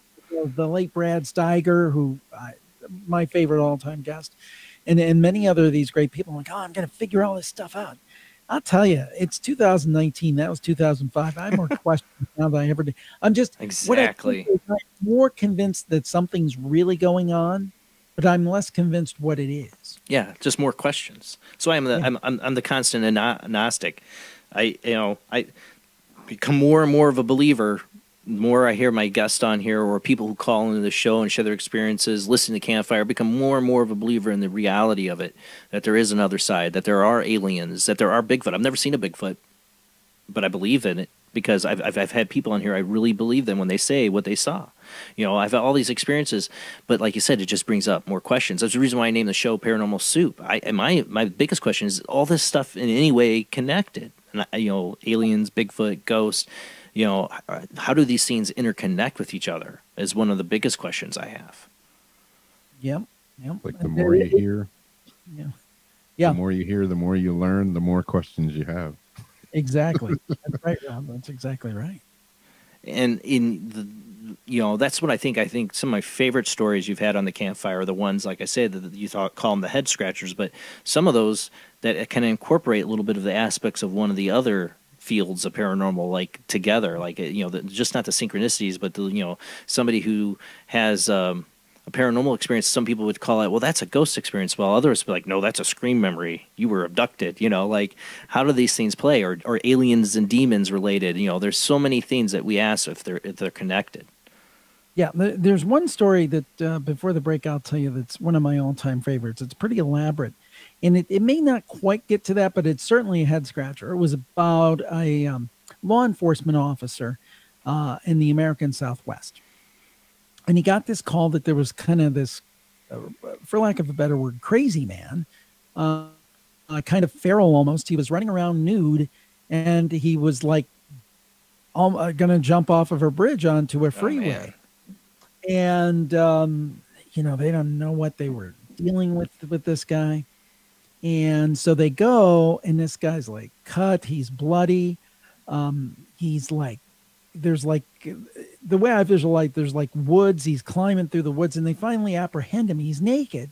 And it's going to be a little gross, but I'll just tell you what he did. He said he defecated on himself. Oh, jeez. So it's this big mess. It's disgusting. So anyway, but here's where it gets really weird. This was a local officer for a locality, and the state trooper pulls up. Now, usually these guys have a good relationship and they know each other. Yeah. And I remember this one. Yeah, the state trooper is like, I don't know who the state trooper is. So he took down his badge number, and usually they're real friendly, right? Yeah, And they're like collegial. But he was kind of standoffish and like, oh, we'll take it from here. We'll take it from here. Don't worry about it. And then an ambulance pulls up. And as part of his job, he has to take down the number of the ambulance so he can document it. And it's like an ambulance company he doesn't recognize. But he's like, oh, I figure it's all fine. And he said that this guy was just acting almost subhuman. Just grunting and just acting extremely weird, almost like an animal.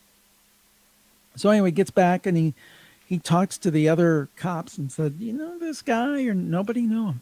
So he went back to dispatch or somebody back there and said, okay, well, this badge number for state trooper doesn't exist. Oh, wow. The ambulance company, they checked the truck number. The truck number doesn't exist. What was it? That's a head scratcher. Yeah. It makes your brain go wild to the idea of like, was this like some... That's an X-Files. That's an X-Files. Is this like some kind of paranormal task force picking up some kind of possessed alien creature? I don't know. We're going to go to commercial break. Hold that in your thoughts. Put that in your little brain noggin and think about that story. I remember that one. I love that story. All right, guys, we're going to go to a commercial break. I forgot to mention earlier, Jamie always tells me I remember this. We do have a Patreon if you want to help donate, keep this show going. We're going to try to get us on the podcast world. I got us on our radio network. We're going to move into the podcast world as well. But if you want to help fund that, go to our Patreon page. The links are in the show description. We got a $1 a month or a $2 a month. $2 a month, very soon you're going to get exclusive content on that Patreon. All right, guys, when we come back with our guest, Jim Harold, we'll have the phone lines open. You'll be able to call into the show. I'll give those phone numbers when we come back from the break. Talk to you in just a few minutes.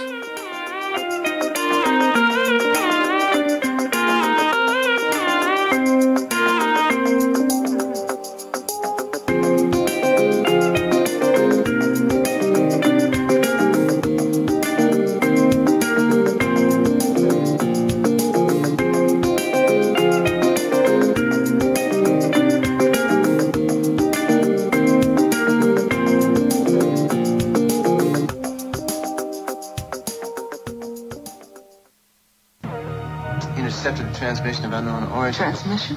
Out here? SOS. Human. Unknown. Alien. Certificate X. Exclusive engagement at the Odeon Leicester Square. Now. Any systematized transmission indicating a possible intelligent origin must be investigated. I don't want to hear all this. In space, no one can hear you scream.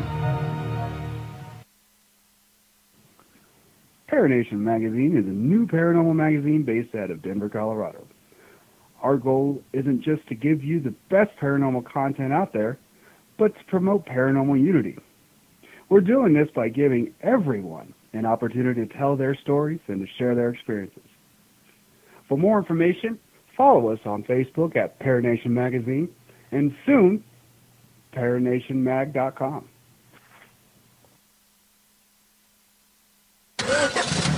Knights of the road, here's your stallion. The car for freedom. The car for hot excitement. The car for a man who is alone against the elements. The Maibatsu Thunder. The pride is back. It's the power of a compact. Looks small, but it's so big. Fuel injected. Inject me. Maibatsu Thunder. On the toll road of life, you have to pay to prove you can. Live the emotion of an individual. Thunder. The awesome power of nature distilled into one vehicle. Wow. Because after you get struck by lightning, there's thunder. The Maibatsu Thunder.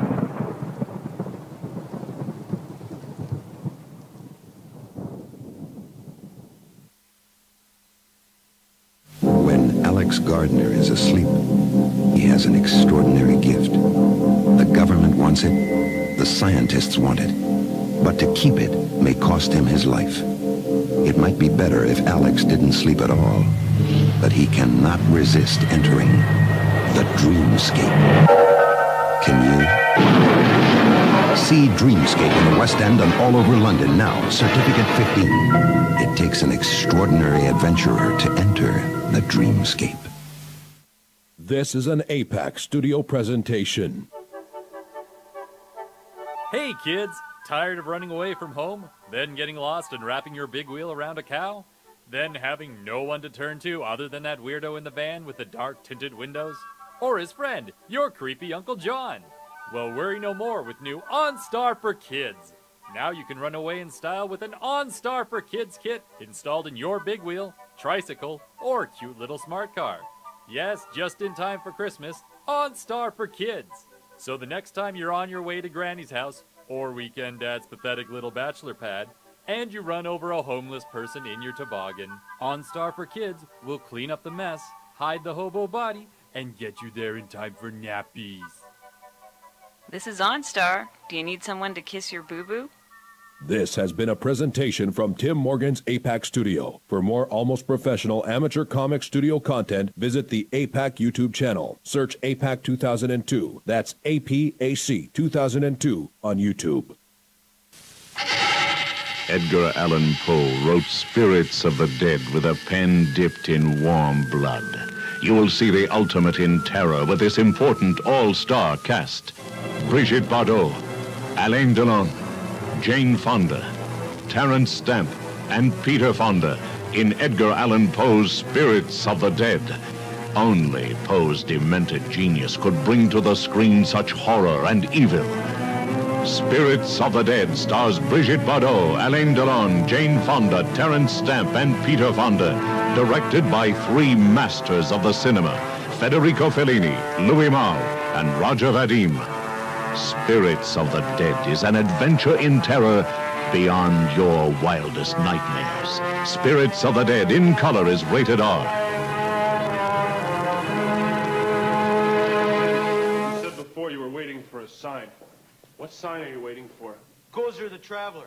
He will come in one of the pre-chosen forms.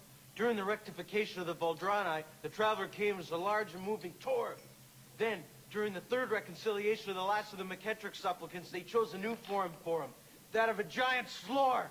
Many Shubs and Zools knew what it was to be roasted in the depths of the slore that day, I can tell you.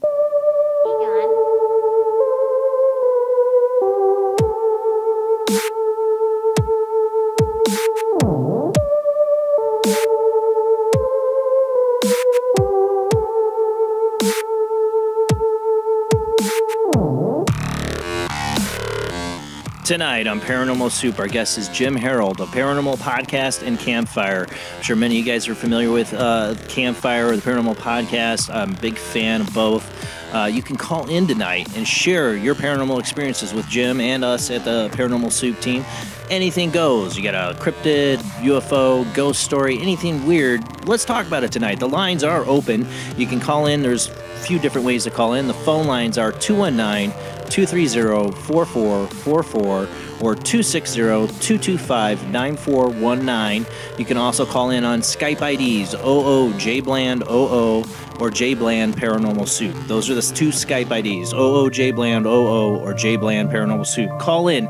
Just wait until I call on you, because we might be in the middle of talking to something. You'll hear us talking, and then I will call on you, and you can share your experience. Or even if you got a question for Jim, go ahead and shoot it his way. But let's go ahead and get back to our guest.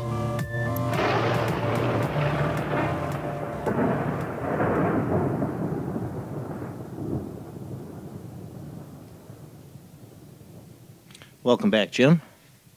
Good to be here. Looking forward to hearing some stories from the audience. Yep, the lines are open, guys. Just call in now. I wanted to talk, too, a little bit because I mentioned before I had a shadow person experience I've mentioned on the show quite a bit, many times, because it definitely got me to be a paranormal investigator because I wanted to help people dealing with anything unusual, weird, to know that they're not crazy, because that was what I was on the brink of when I went through this. Over the years, you've been doing this, the Paranormal Podcast for almost 15 years, 10 years on the Campfire. How often or when did the shadow person experiences start kind of rolling your way, those kind of stories? That was pretty early on in the Campfire, and I really wasn't familiar with this shadow person thing, but to me it seems to be a more sinister level than just seeing, quote, garden variety ghost and those kind of things. It seems to be, with a ghost, sometimes it could be a pleasant thing, or it could... it depends on the situation.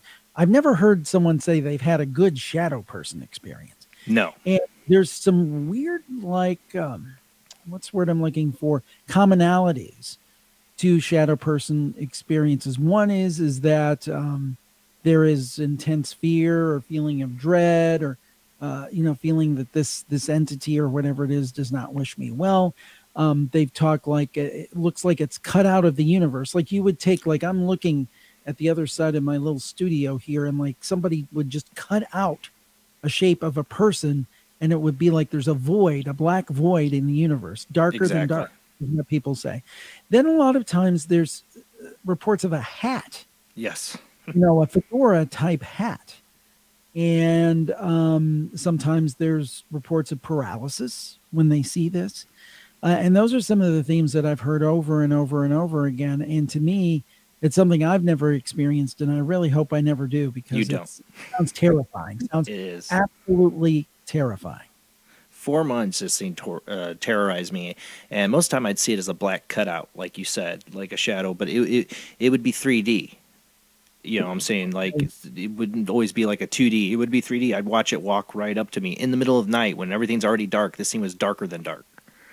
And the one time it walked up to me, it had a hat. It had looked like a hat on.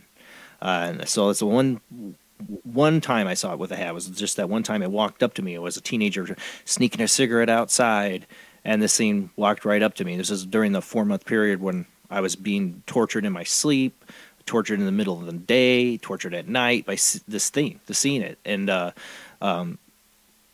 never quantified it as something demonic. It felt alien to me. It just felt like something from another dimension. It was really weird, but it had a mind. It communicated with me, and it was not pleasant. This thing wanted me to ruin myself, for sure. Wow. Well, one of the things that really frightens me in this whole area, and you wonder sometimes if these things are shape-shifting or if they're dark entities that can appear as different things, are like the leprechauns. Jinn. Yeah, the jinn. Yep. And if people aren't familiar, that's basically the basis of genies. Is the DJINN. If you don't know about it, you might want to look it up, but it's almost one of those things, it's almost frightening to talk about. I'll tell you what happened to me. I had a really a tough go of it back in 2013. I had my mom and my uncle to die in 1 month. I'm forgetting which one it was, but before one of those deaths, I did a show with a great author. I won't mention who it is, who did a book on the jinn. And I always keep this author's books. Like some of them, like books I will give away to listeners or things. Yeah. But when I get this person's books, I keep them. And the way things went down, it was unexpected, the death. And I interviewed that person that day about the jinn. And later that night, this death happened in the family. And I'm not placing right now if it was my mom or my uncle, but it was unexpected either way. And I just thought, could that have been connected? I don't know. I threw that book out. I didn't even give it away. Wow. I just threw it. And the thing is I've heard of other things, and this author even said that they have heard of other things with the jinn, where that people look into it and weird things happen to them. And then another thing about the jinn is the question is, are they masquerading as other things like the black-eyed kids, which is another thing out there. So the question is, are there these, I do believe sometimes there's a trickster element to the paranormal. And I think the paranormal is kind of like everyday life. There's not everything's a demon or evil. Right. I think sometimes when we get a message from a loved one and it feels very loving and very good, I don't think that's a demon necessarily trying to suck us in. I think that's a message from our loved one, and it's good and it's loving. But I also think there's the dark side, just like in real life. I mean, you've got people, you got jerks out there. Yeah, you got Mother Teresa, and then you've got the person who kidnaps and eats 5 people, and buries them in a basement. I mean, you have a whole continuum, and I think the paranormal's like that too. I think you have some very, very sweet things, some very good things. I don't know if they're actually angels, but I do think you have guardians that look out for you. I do believe that. But then I think there are other entities that wouldn't want to look out for you at all, that they'd want to hurt you. Like the entertainment is your destruction. We're going to get into the black-eyed kids here in a minute but we do have somebody waiting on the phone. We'll go ahead and open up the phone line here. We got a 256 area code. Who do we got on the line? This is Keith. How you doing, Keith? Thanks for calling in. Yeah, great show as usual, Jason. Jim, Thanks. Pleasure to meet you, so to speak, sir, and hear your stories. And I'm going to definitely check out your podcast. Thank you. Today, most people on here that are friends through this show know that I'm a widower. And today would have been my wife's 54th birthday. She passed away almost 5 years ago. So my story has to do with that. And my mother was here at my home. My wife passed away in her home. That's where she wanted to be. Yeah. And so what happened was we were taking shifts sitting with her. And not to get in long detail, but the last few days of my wife's life, she could barely speak. You'd have to put your ear right to her mouth to hear what she was saying. And my mom was sitting with her and had gone to the bathroom to pick up a book that she had left. And when she came back, walked into the door of the room my wife was in, she said that she saw my wife standing at the foot of the bed that she was in while her body was still in the bed. Oh, wow. And said she looked the most beautiful she'd ever seen. Flowing, my wife had long flowing hair, white dress, just gorgeous. But she said that it only lasted for a couple seconds. So she sat down, and as I said, you could barely hear her talk. You'd have to get right up to her mouth with your ear. And she said, my mom told me that in a voice as loud and as clear as I'm talking to you right now, she said, "Okay, I'm ready. Let's go." Oh, wow. And within a matter of 2 hours, she was gone. So then kind of the third thing that goes with this, and this will be the end of it, my wife had a nickname as a child, and that nickname was Cricket. She hated that cricket and that nickname Cricket. And not to get into a long story, but my wife had a very rough childhood, so that's part of the reason she hated that name. About 3 days after she passed, had gotten up and was going into my master bath to get cleaned up for the day and get ready to start the day and all. And we had it's still there, we have a jacuzzi tub. And something caught my eye. And I looked down in that jacuzzi tub, and there was a black cricket in that tub. Wow. A small one. And I've never seen a cricket in this house before or after this. So I scooped it up and I took it outside and let it go. But that kind of thing you're talking about, things that make you go home. Synchronicities. No doubt. Yeah, that's very and we've heard a lot on the campfire like that, and that I believe that was your wife saying hello. Yeah, that's what everyone tells me. I'm kind of a babe in all this paranormal and things. Like you said earlier, I was brought up with you're going to hell if you don't do A, B, and C. And my parents didn't put me through that. I always made my own choices, but that's just what it was for me through my teen years. And now that at 57, I'm getting my eyes open finally, So, but no, I just wanted to relay that in honor of her birthday. And thank you guys, and great show, Jason. Well, thank you so much, Keith, for sharing that story with us tonight.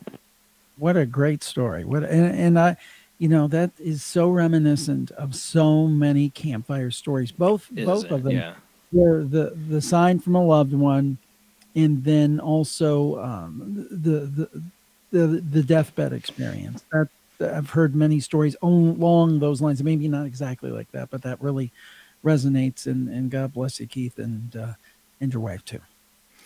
I remember. Was it on your show with the? I listen to so many different ones, but I wanted to know if there's one story. Remember? There was one with the guy you talked about, his father, who was like in Vietnam. Was that yours? And then he was on his deathbed, and then like he woke up last days of his deathbed and was like all ready to go, and he was fine. He knew it was time to go. He was going to die, but he wanted a last meal and all that. But like the spirits of the people that he was involved with in Vietnam also like haunted him after this incident too. I'm not sure. I don't want to claim that. The thing is, I was thinking about this as we're doing this show, and it's like there's so many great stories. I know. But I've done so many of them that sometimes they run together, and I'm like, oh, I know there's a good one for that. I just got to pull it out of hundreds and hundreds. I know. Oh, it's got to be thousands by now of stories. So sometimes it's hard to pick one out just from my little pea brain here. But we did have stories about Vietnam. Oh, I'll share a quick one with you. That just made me laugh. And this one's not such a nice one. This guy talked about his father, and very traditional kind of family. And this was probably back in the 50s or 60s or something. So anyway, the man and the woman got in an argument. So anyway, his dad was a putterer, he said, a tinkerer. So he had a little shed that he had built, and he would go out there and work on projects. And after dinner, he went out to the shed, and he had argued with his wife, and he yelled at her or whatever. And he said he walked in the shed. His dad said he walked in the shed, and he looked up, and he saw a man standing there who had lizard eyes. Ooh. And it looked like a lizard. And he said to the man, he's like, "You sure showed her, didn't you?" And then he disappeared. And the man, and I don't know if he's still with us or not, but my sense was that the man was in his 80s or 90s and still a very honest guy. And this is what reminded me, because he was a veteran too. Had served, I think, Second World War. Straight-laced guy, honorable guy, pillar of the community. And he said up until his 80s or 90s, and I don't know if he's passed or not, I can't recall, but he swore that thing, whatever, kind of like smirked and said, "You really showed her." And he interpreted that as the devil. Wow. So I just say it was. I got goosebumps on that one. If there is the devil, and I kind of think there is of some sort, he wants us to argue and fight with each other. So destroy the family. Yeah. Yeah, sure. He wants us to argue. He wants us to get divorced. I even wonder about that, and I don't want to get political because I don't do that on my shows. Me neither.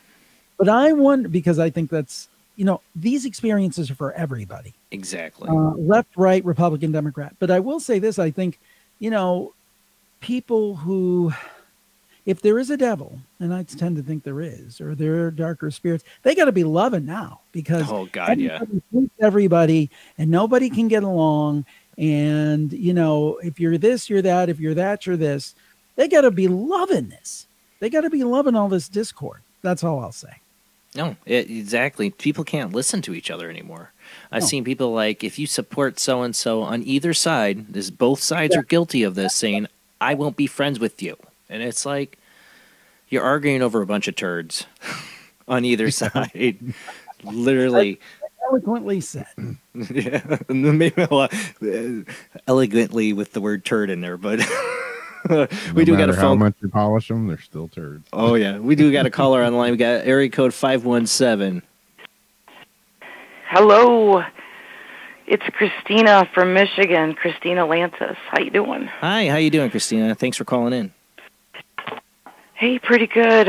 Listening to the story tonight, I just had to share this. What he was saying about how when people argue or fight. I worked in a prison for over 20 years, and oh wow, yeah. There was this inmate that was in the hospital for over 6 months in a coma, and he was this big, really burly inmate that was picking a fight with this little guy over a fan. Well, the little guy picked up a great big piece of metal and had put the big guy in a coma over a fan. Wow. After 6 months of watching this inmate that was unresponsive, he came to and was repeating conversations that many of the corrections officers were having and the nickname that they called this inmate. It was really, talk about a goosebump moment right now, just talking about it. Yeah. So he was like hearing them while they were talking about him while he was in a coma. Yeah, while he was in a coma, they had gave him nicknames and I'm sure they kind were of friendly made fun nicknames. of this inmate. And it was at shift change. There was like 4 of us officers, and I'm one of these people, I believe in this stuff. I talk about it, and I just looked at my partner and was like, hey, you shouldn't talk bad because, they can hear you. Oh, yeah. But, the guy come out of the coma, and he was telling these officers everything, and he was not nice about it.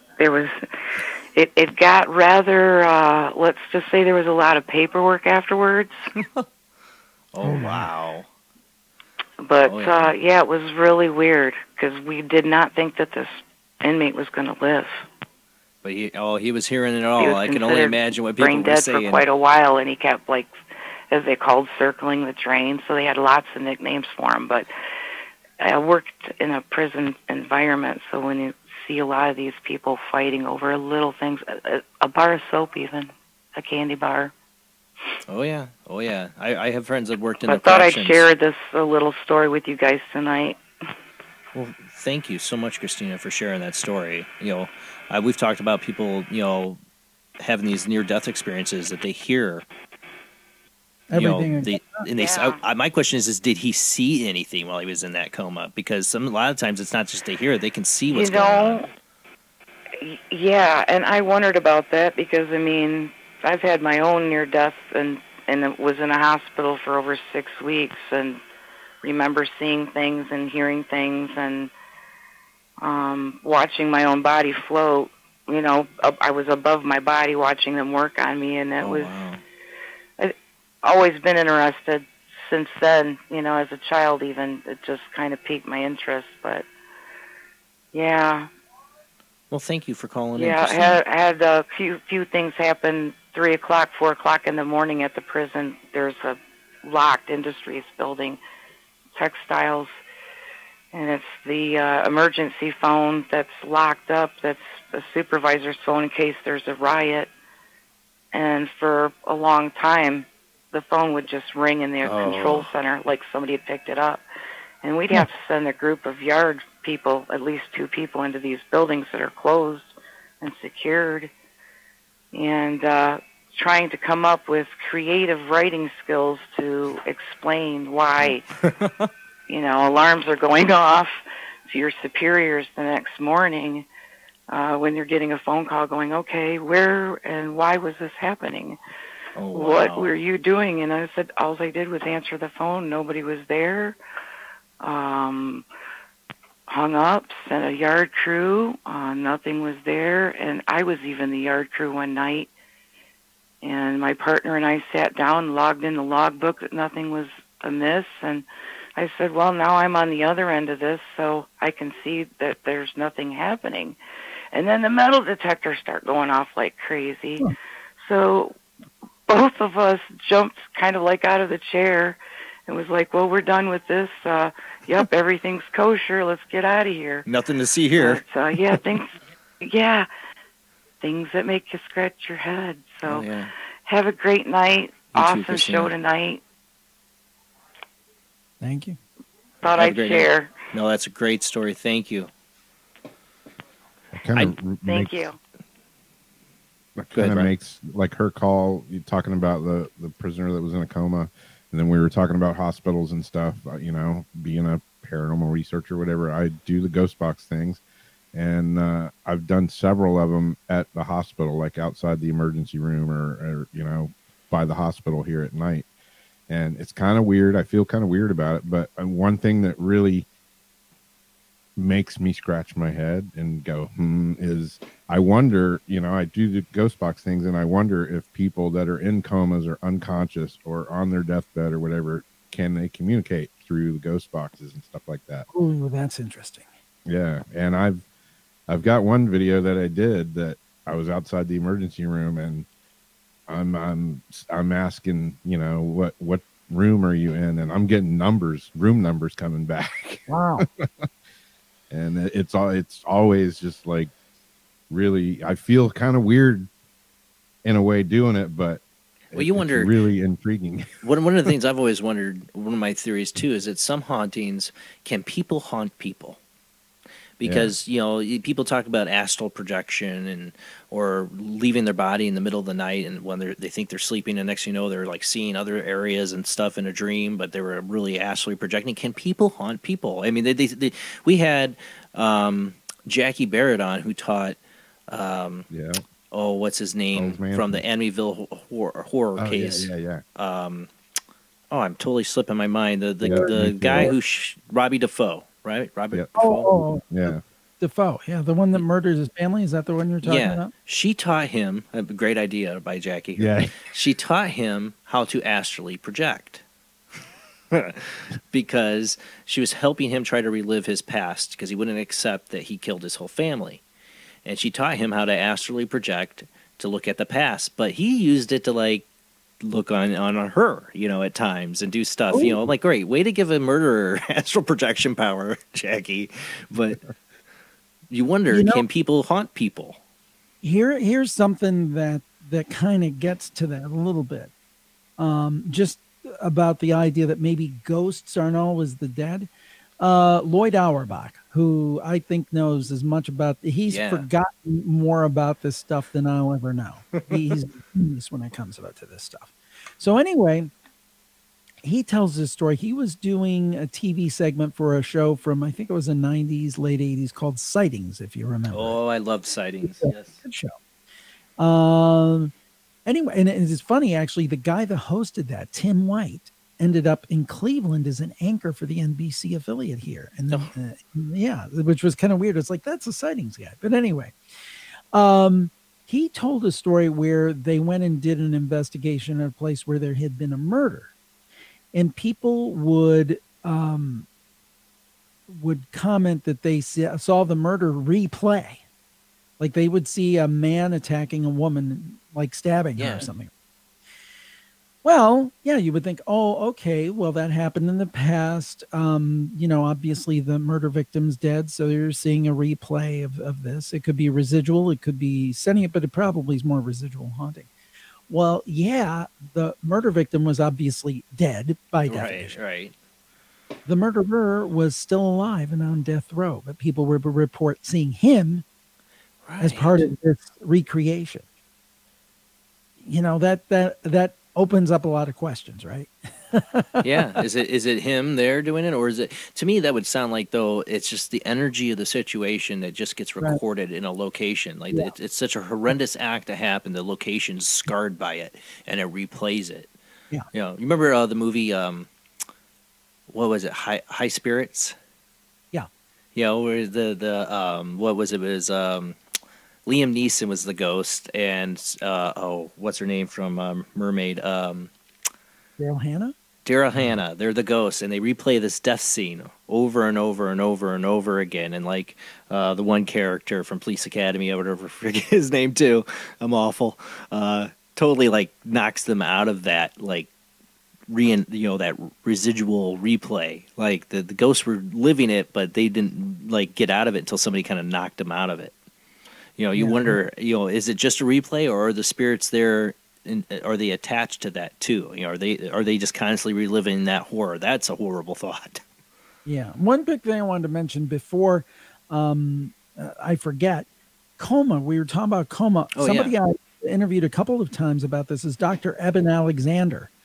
And he actually, I mean, he had a New York Times bestseller, and I can't remember the name of it. But he was on Oprah in 2020 and all the big TV shows, New York Times bestseller, and an accomplished surgeon, I believe. And he told a story of being a neurosurgeon, in fact, I think. And he had been in a coma for a period of time, and he basically told a story that was like a near-death experience, and all the kind of the place, the heaven-like place he kind of went in his experience.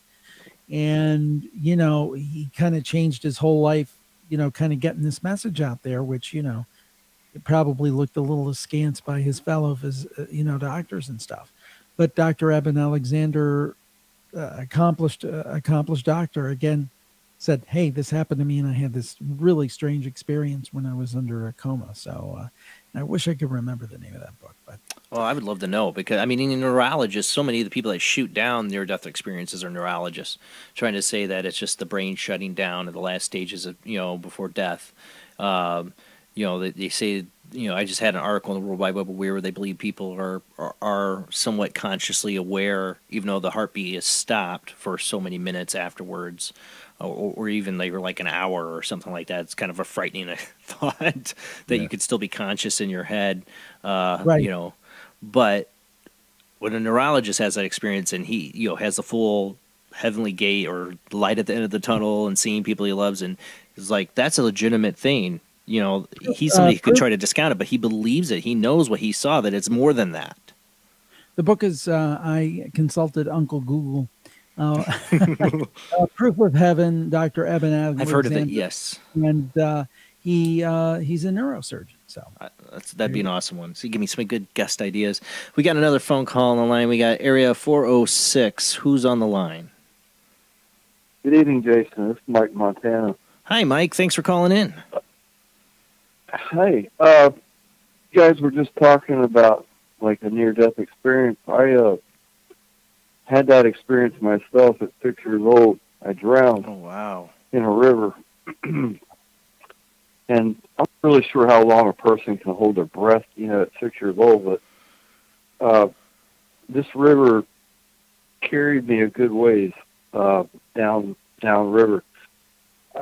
I'd say about 300 yards, maybe, something like that.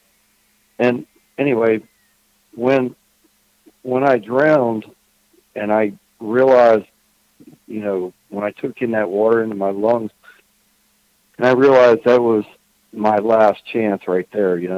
I couldn't swim. I didn't know what I was doing. I couldn't reach bottom. I was struggling, in the river. Yeah. I had the first thing that happened is the center of my chest.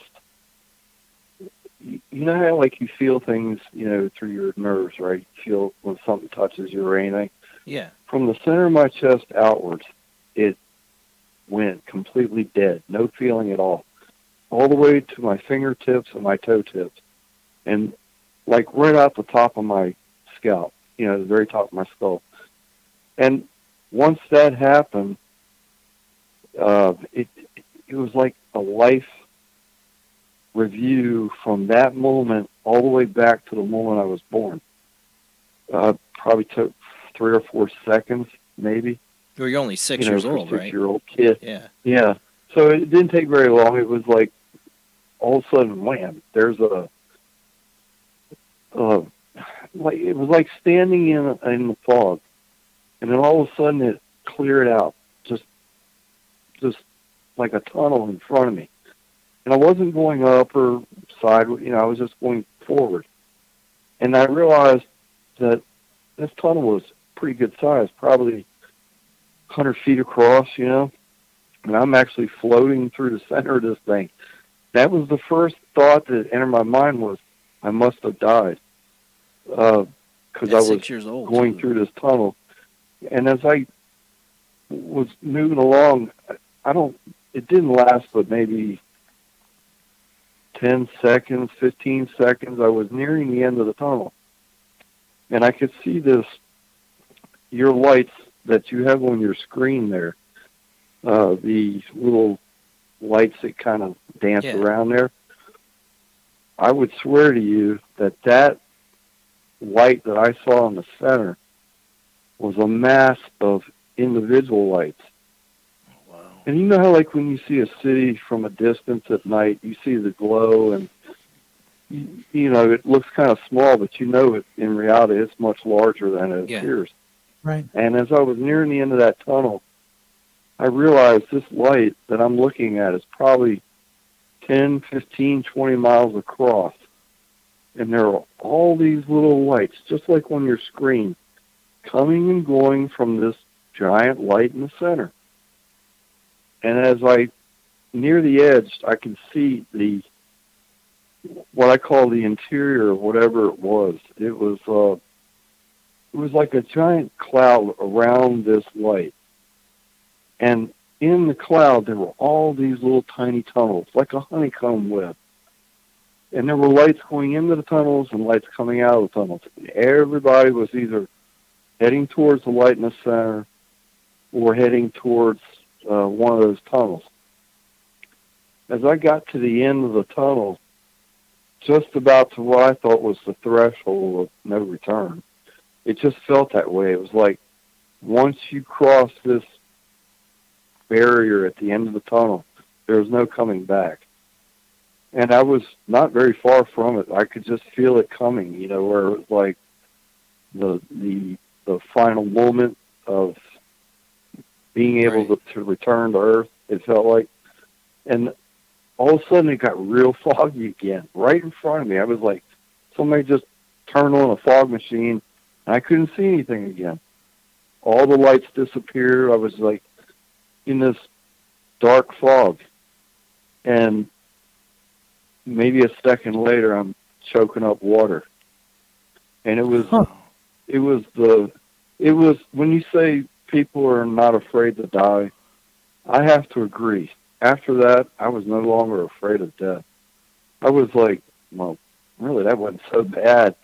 I mean, the initial moment of your heart stopping, it kind of shocks you, but it's not like a deep, agonizing pain for eternity. It's like the snap of a finger. When you were in the tunnel, though, you weren't afraid. And you were at peace, right? Well, the tunnel, no, I wasn't afraid at all. I didn't see my body.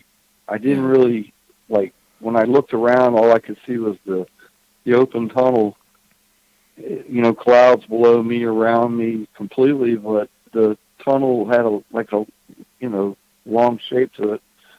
And I was moving, I estimated I was probably moving at 50, 100 mile an hour, just buzzing along, I had a spot that I was heading to, without even walking and I didn't hear anything. I didn't smell anything. I didn't see anyone, physically, I didn't meet any relatives or any of that. I didn't see land. I didn't see water. I didn't see the sun. I didn't see anything that I would associate with the Earth. Everything that I saw was contained within this giant sphere. Wow. And the sphere was probably 100 miles across, maybe. And as you look into the sphere, you could see all these little tiny holes. And it was just where the tunnels, I guess, came into this one area. I don't know what that was or what I saw. If it was pretty complex if it was just your 6-year-old mind making that up on its own. I mean, yeah, I mean, you just don't know what you're encountering, but I didn't feel threatened. I didn't feel scared. I didn't feel hungry, sick, or tired, or anything. It was just... That's an amazing experience, Mike. Yeah, it was definitely an experience, and that happened 51 years ago. Give away your and age I still remember that light, and that all those little tiny lights coming and going from that center light, and it was floating in the middle of this giant sphere.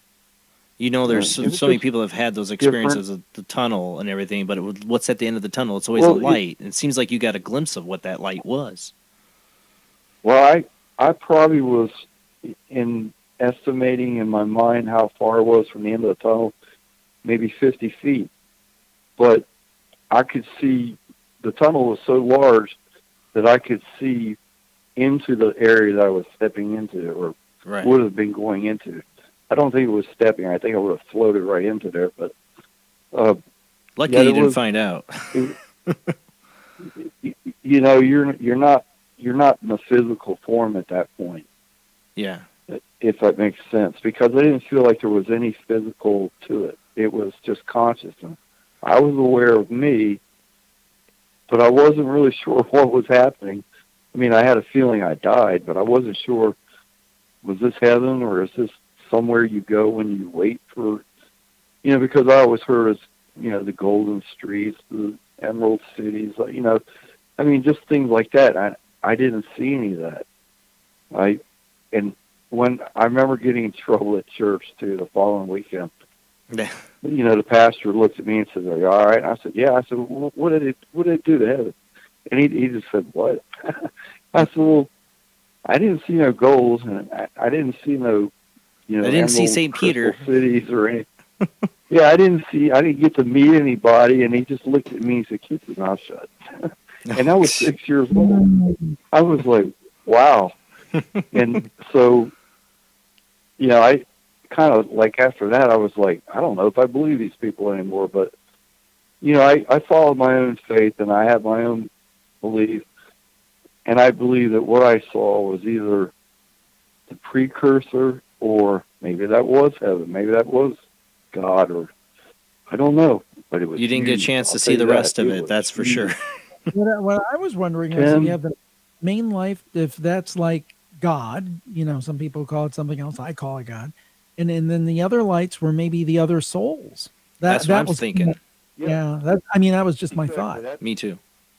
It seemed that way. It seemed like there were the individual lights were the souls that were traveling in and out of the heavenly realm. Maybe I don't know what that was, but it had it was lit by the lights of everyone there or everything there, and it's kind of weird, but it's hard to explain. But to me, it looked like a hive.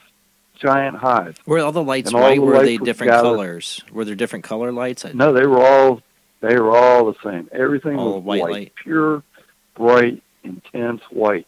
And then, but it didn't hurt your eyes, and it didn't like sparkle off rainbows or anything. But you could see various shimmers of color in that white light. Yeah. And everything had it.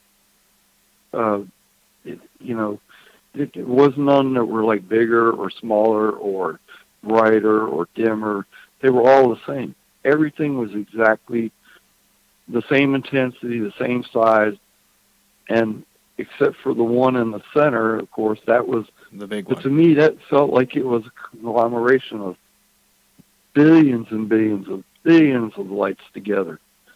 I don't know if it's the collective consciousness or, like getting a hug from mom or whatever, but, I had that feeling that that's where I was heading. That's where I was going to. At least you're headed somewhere. You're not just taking a dirt nap, as some people believe. There's something. Yeah. I would say from the time that my last heartbeat until the time I gained consciousness was probably 30 seconds to a minute. I'm just estimating because it seemed like it took a couple minutes to get through the tunnel to the light, to the end of the tunnel, but not quite into the open chamber, realm, whatever that. That was probably 100 miles across. I don't know. I don't know how to explain that. It was just so huge, and it really made me, as I got older, and I started thinking about taking care of myself, this, that, and the other. I never really worried about death, like if it happened, it happens, but it never made me go when other people that I know have passed away. I think about where I went to, and I'm thinking, if they went there, I know I'm going to see them again. Yeah, I may not recognize them unless, because, I wasn't close enough to a light, any of the lights, to see if there was form to them, or if it was just the essence of the soul or whatever. But I didn't get that. I didn't get that closeness to say, okay, I know you, or who are you? I didn't get that close to anything, but I was pretty close to the edge of being Sounds there, like you got a glimpse behind the curtain. It sounds like you got at least a little bit of a glimpse of it. Well, thank you, Mike, so much for calling in tonight. Thank you. Good night. That sounds like a glimpse into the other side for sure. You see something like that, but it's like you said, you didn't see any family members or anything like that. It's just lights. Well, for example, I don't know if you've ever had this experience, but, and I'm sure you have, if you fly over a town that and you see a building you recognize, you kind of like, oh, well, that person might be there, that person might be there, but you're so far up, can't tell if they're there or not, even if you see figures outside or something. So maybe if he gotten closer, maybe he could recognize them, and maybe it would be a situation where, and I'm just thinking out loud, maybe you recognize the soul. Maybe you don't see them in a bodily form, a physical form, but your soul, there's like a soul recognition. So if you're a dot of light and they're a dot of light, but that was your mom, or that was a friend who has passed or something like that, there might be a recognition there. You might not need physical bodies for that. He might have saw the in-between part, like once the light had gotten there, he might have seen people and all that. Like, it's like he was only there for a few minutes and just got a glimpse of it. I mean, they talk about the spirits like lights. I've had a phenomenon I've had since my 20s, and I think I saw it when I was a little kid, where I see balls of lights that fly around. And I see them fly into people and out of people, and I see auras and stuff like that too. And just recently, we had Bill Bean on, who said that's spirit, and I've had other mediums and other people in the paranormal field say that's spirit you're seeing. And Bill Bean's like, if it's bluish, does it have that like bluish, fiery look to it, like icy kind of look? And I'm like, yeah, that's what the lights are. They're like this crisp blue, ice blue. And he's like, that's angelic. That's what he thought it was. And I'm saying, I don't know what it is, but I've always believed that our actual essence of our form and spirit could be light. Think about some of the cases you've had people call in, how many times they've had spirit activity and they see these balls of light that fly around. Our true form might not be anything like human. It might be pure light. Right. Makes sense to me. We do have another phone call on the line here. We got Zach on the line. How you doing tonight, Zach? I'm doing pretty good, brother. How you doing? Doing good. Thanks for calling in. Hi, Zach. Jim, good to see you again. Well, since everybody's sharing different stories tonight, I thought I would share actually a story. Well, it's a two-part story, actually, because one incident happened when I was 14, and the other one actually just happened this morning. Oh. All right. So When I was 14 years old, I remember coming home from school once, and when I walked in the door, I immediately hear this woman's voice go, shh, and it sounds just like my mother. And I turned around to my mom because she's coming through the door, and I said, did you say something to me? And she said, no. Well, I go into another part of the house, and I keep hearing the same shh. And no matter where I went, no matter what room I was in, I would always hear this shh. And finally, I'm getting annoyed with this voice.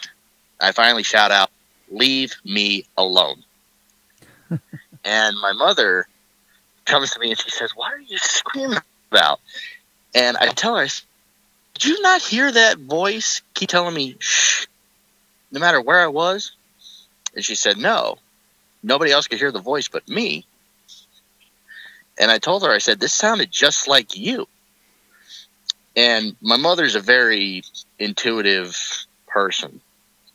I mean, even if I'm far away or any of my siblings were apart, you know, her gut instinct will kick in and, you know, she'll feel something right away. Well, that's when she finally told me. She says, I think your grandmother is trying to talk to you. And my grandmother died. My grandmother on my mom's side died years before I was born. So didn't really think much of it until this morning. I woke up and I took a shower. And for some reason, I said, well, I'm just going to go back to bed and I'm going to take a short nap. Well, I do that. And I hear the same woman's voice go, and it happened twice. And I woke up and I'm thinking, what just happened? And then I went back to sleep, and I didn't really think much of it until right now. But it was like, was she like, psst, just wanted to share that story like, that I get think. Off your lazy butt, Zach. Zach, get up. Yeah. You know what? It's really I think looking at doppelgangers. The mimicking, yeah. But it's probably because it's just his grandmother sounds like his mom. But I was thinking mimicking, though, when you were talking about it sounding like your mom.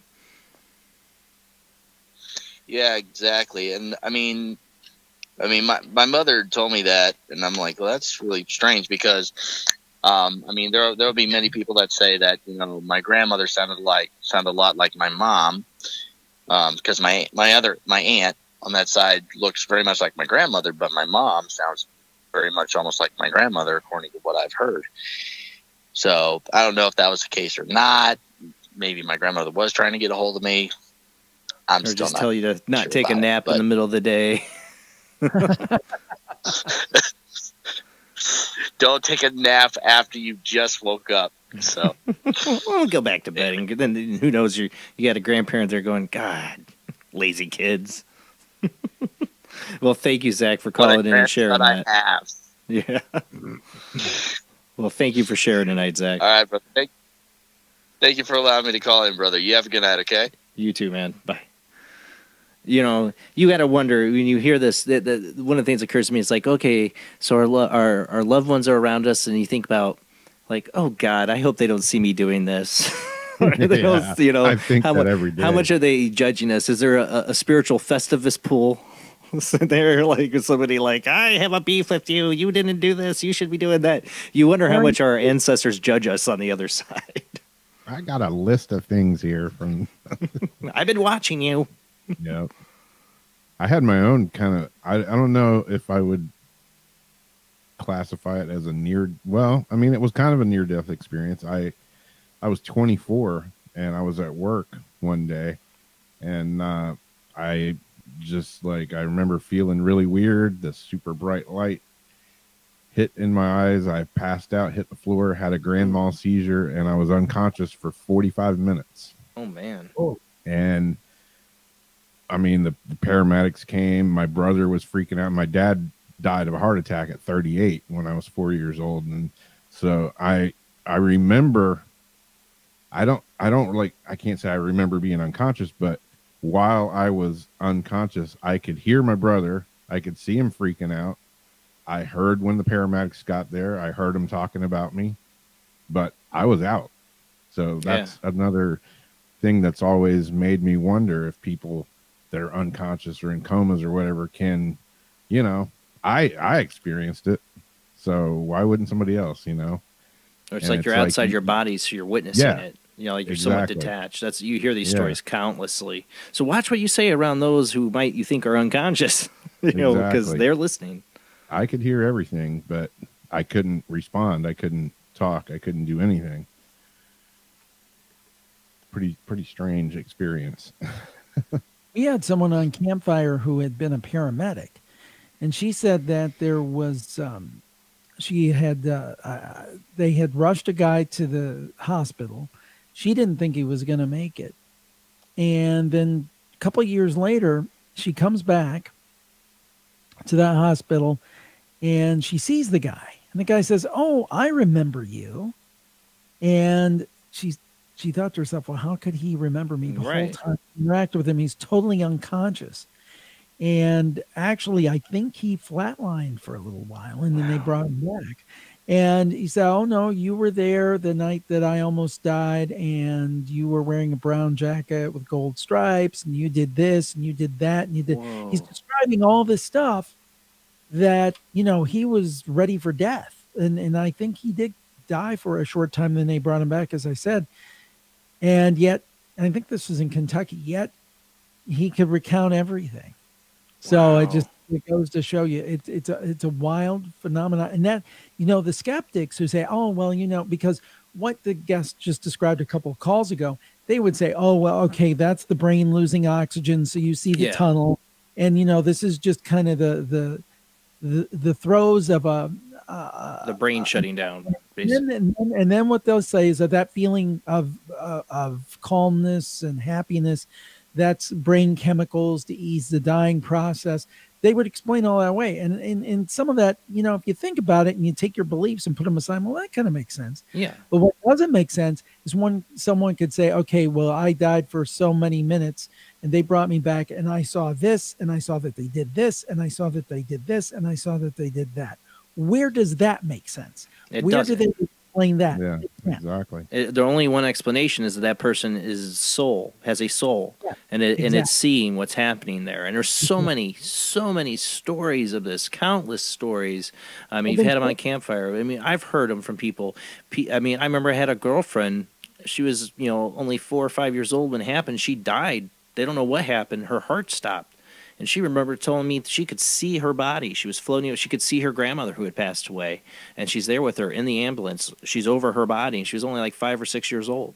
You know, and it stuck with her. She's like, I believe that there's spirit or soul because I saw my body. I was outside my body while I was dead. You know, there's no way science can explain that besides the fact that there is a soul outside that can be detached from the body, that we are something more than this body. Yeah, and the commonality of the stories across cultures, similar experiences, you know, everyone from full-on atheists to true believers, and they explain very similar kind of things. To me, there's got to be something to it. Well, we'll discuss more. We're going to do our last commercial break. Don't forget, guys, you can call in 219-230-4444, 260-225-9419, or you can call in Skype IDs JBland00 or JBland Paranormal Soup. Call in tonight. Share your paranormal experiences. This show goes by so quick. There's still so much more I want to talk to Jim about, but please do call in and share your experiences with us. All right, guys, we'll be back after this short commercial break.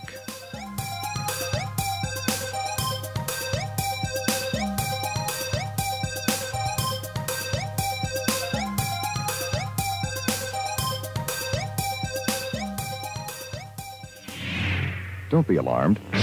It's only a laser sword fight. Don't be scared. It's only the Death Star destroying another world. Relax. It's only a movie, and it's all for fun. Director George Lucas and 20th Century Fox present Star Wars. Rated PG. Parental guidance suggested.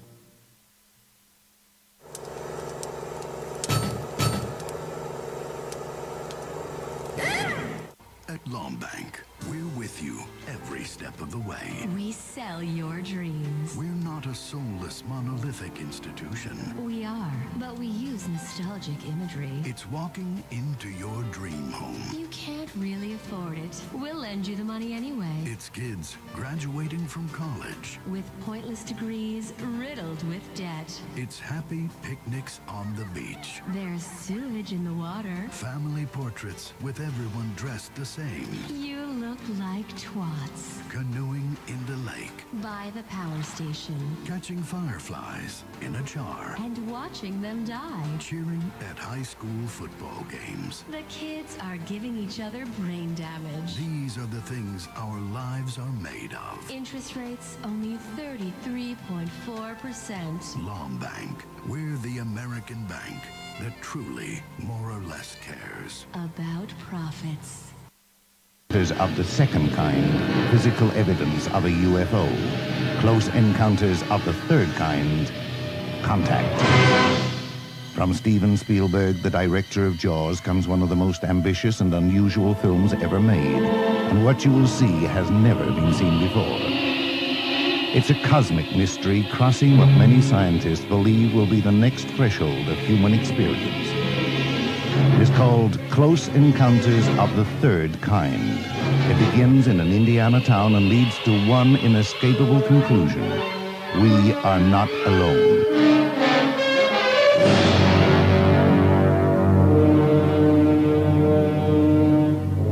Close Encounters of the Third Kind. Certificate A.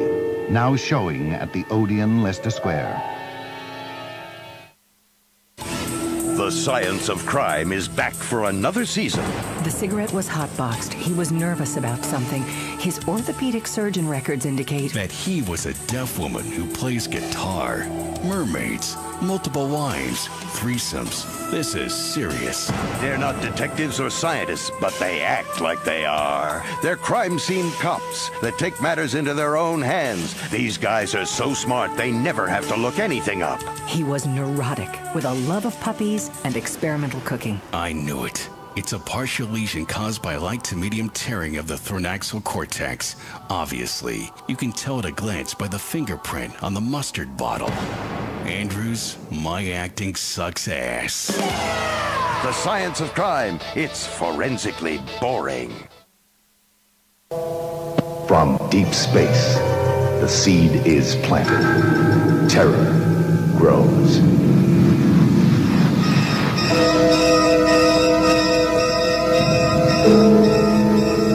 Invasion of the Body Snatchers. Certificate X. Now showing London Pavilion, Classic Oxford Street.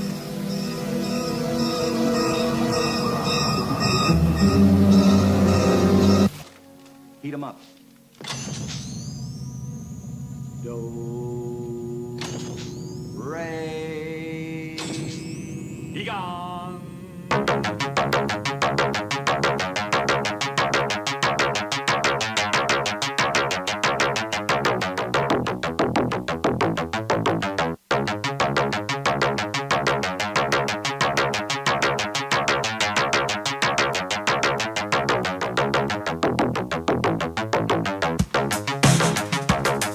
Tonight on Paranormal Soup, we've been talking to Jim Harold of the Campfire or Paranormal Podcast. We didn't get in. He does a lot more than just those two podcasts. He's got one on crime. We'll get into that. I know he does a podcast now with his wife. We got to definitely get mentioned some of the other podcasts that he does. He's got a lot out there. He produces a lot, and it's all really good material. My favorite is, of course, the Campfire. We've talked a lot about that tonight, and I am so proud of my audience calling in with so many good stories tonight and experiences. Thank you so much to those who called in. And you can still call in now. The lines are open. You can call in at 219-230-4444 or 260-225-9419. You can also call in on the Skype IDs, JBland 00 or JBland Paranormal Soup. Call in and just wait for me to call upon you. I'll call out your area code or maybe your name on Skype, and then share us your experiences. We had some amazing calls tonight, and I know we could fit at least another one or two in. So call in and share your experiences with us. All right, but let's get back to our guest.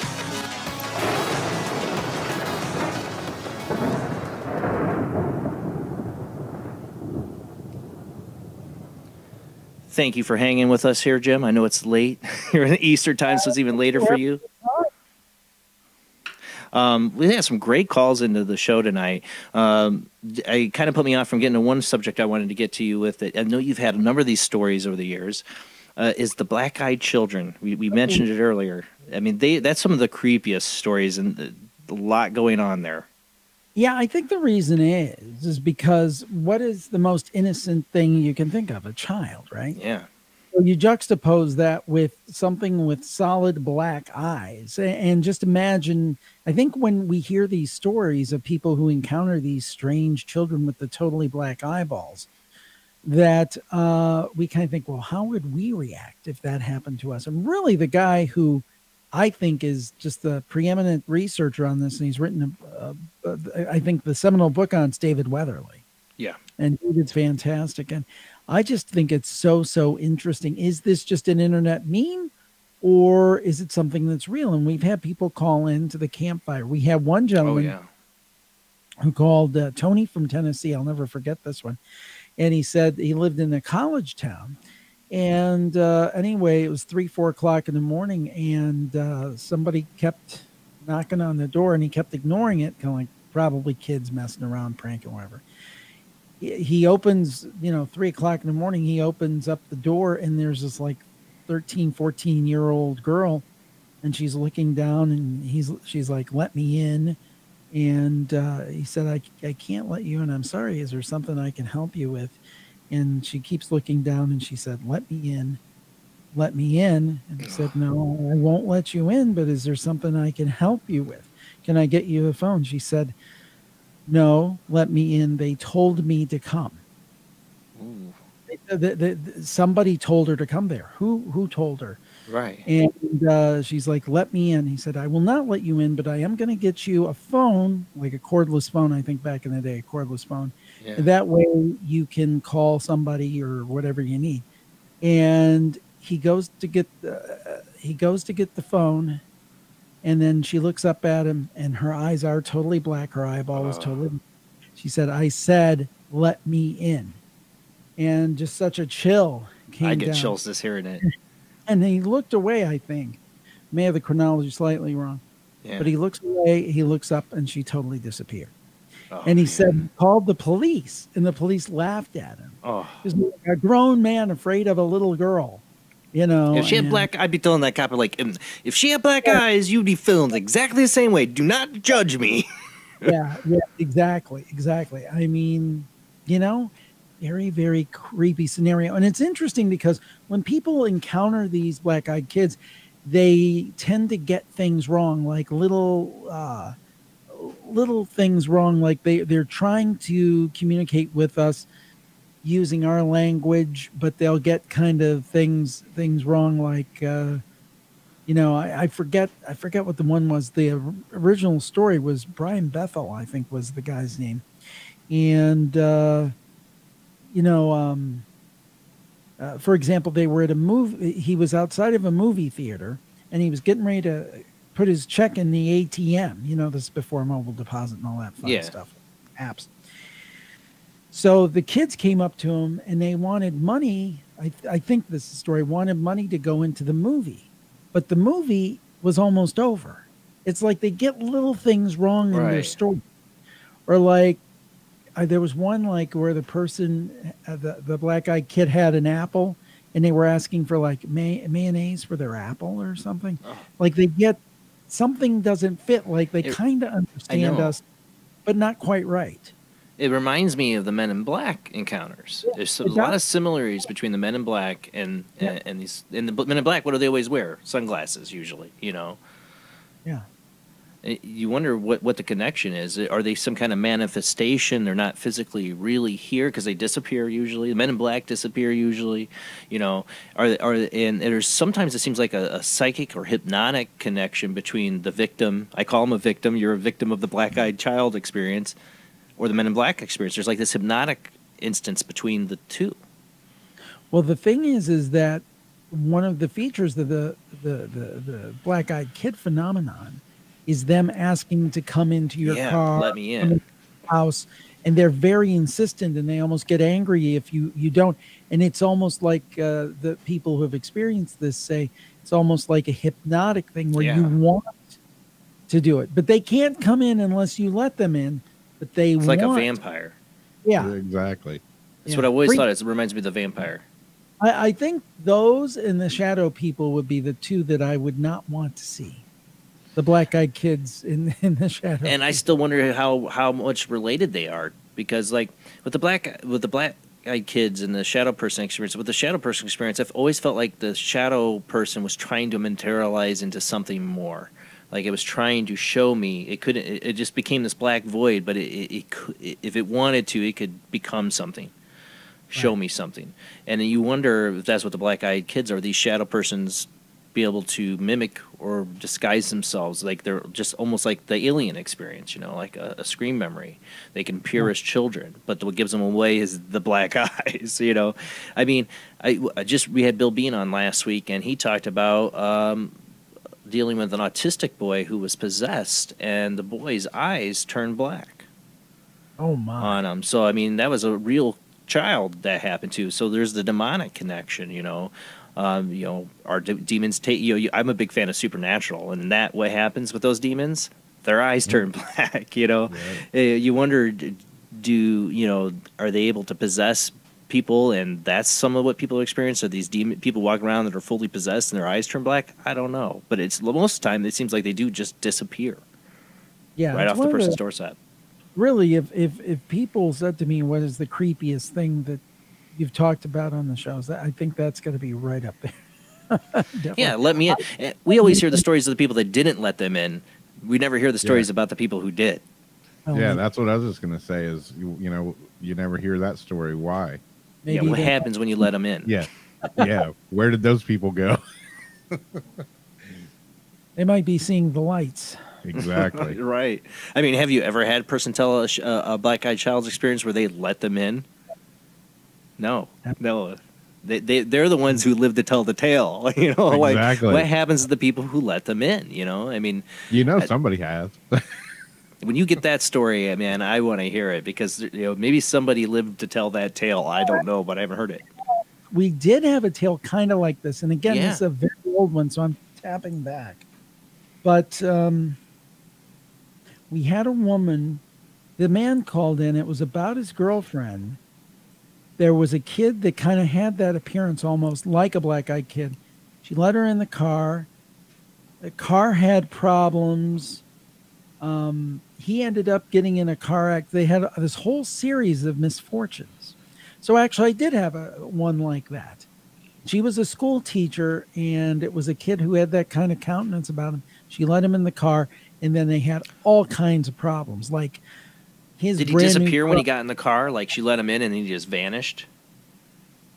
I don't remember what happened to him. I don't remember what happened to him. I think she went and got gas or something and came back and he was gone. Something like that. Yeah. So I think this is like got to be from, I don't know, 2010 or something, very early on in the show. So I'm putting it together in my mind. But I think the gist is that she went on. I think there might have been a car accident with her, and then his brand new truck caught on fire, or it was a truck he had just like rebuilt. And he got sick, and there was this whole series of misfortunes. Yes, I remember that one. So they let the black-eyed kid in, and then it was like in their lives, like that they gave it the permission to come in. And you wonder if that's that's what happens if somebody let it in, then now it's in your life. You've given it permission, just like the whole demonic thing. You have to give them permission. And I think this may have been a year or two after this happened, and then basically the gist of it was things are now just getting back to normal. Let's hope they did. That was years ago. You haven't heard from them, have you? You wonder who lives to tell the tale of the black-eyed children. If they let them in. I mean, what's the purpose? And like I said, them getting things wrong, that totally like human, like like I said, it reminds me of the Men in Black experience. When people have this with they see a UFO, and next thing you know, the Men in Black show up. and they don't move right, and they say weird things. They call each other number one and number two, and like, and they hypnotize people. Like, you won't talk about this. Yeah, I won't talk about it. Then they're calling it a radio show talking about it. It doesn't work very well, but the whole thing a high strangeness, right? Yeah. I would, you look into the abyss, and sometimes it looks back, and just when you get into this stuff, sometimes it's this like whole range of strangeness, and one thing leads you to another. That's why I think I don't think all the paranormal is, quote, bad. I don't think it's all like Satan and the devil and demons, but I do think that somewhere in the paranormal there's a trickster element. And that might go back to something like the jinn, but something that is playing some kind of trick on us and messing with us. And I think that's a part of it too.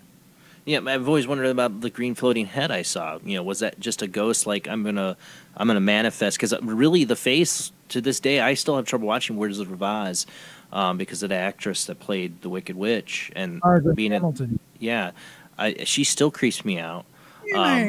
Yeah, and she's a nice old lady in real life, I'm sure, but she still creeps me out because that face looked like the Wicked Witch. And you're not old enough to remember this, but she actually went on, like in the 70s and early 80s, to be on a Maxwell House commercial. She used to do commercials, by the actress used to do for coffee. Cora, I think she was the character she played.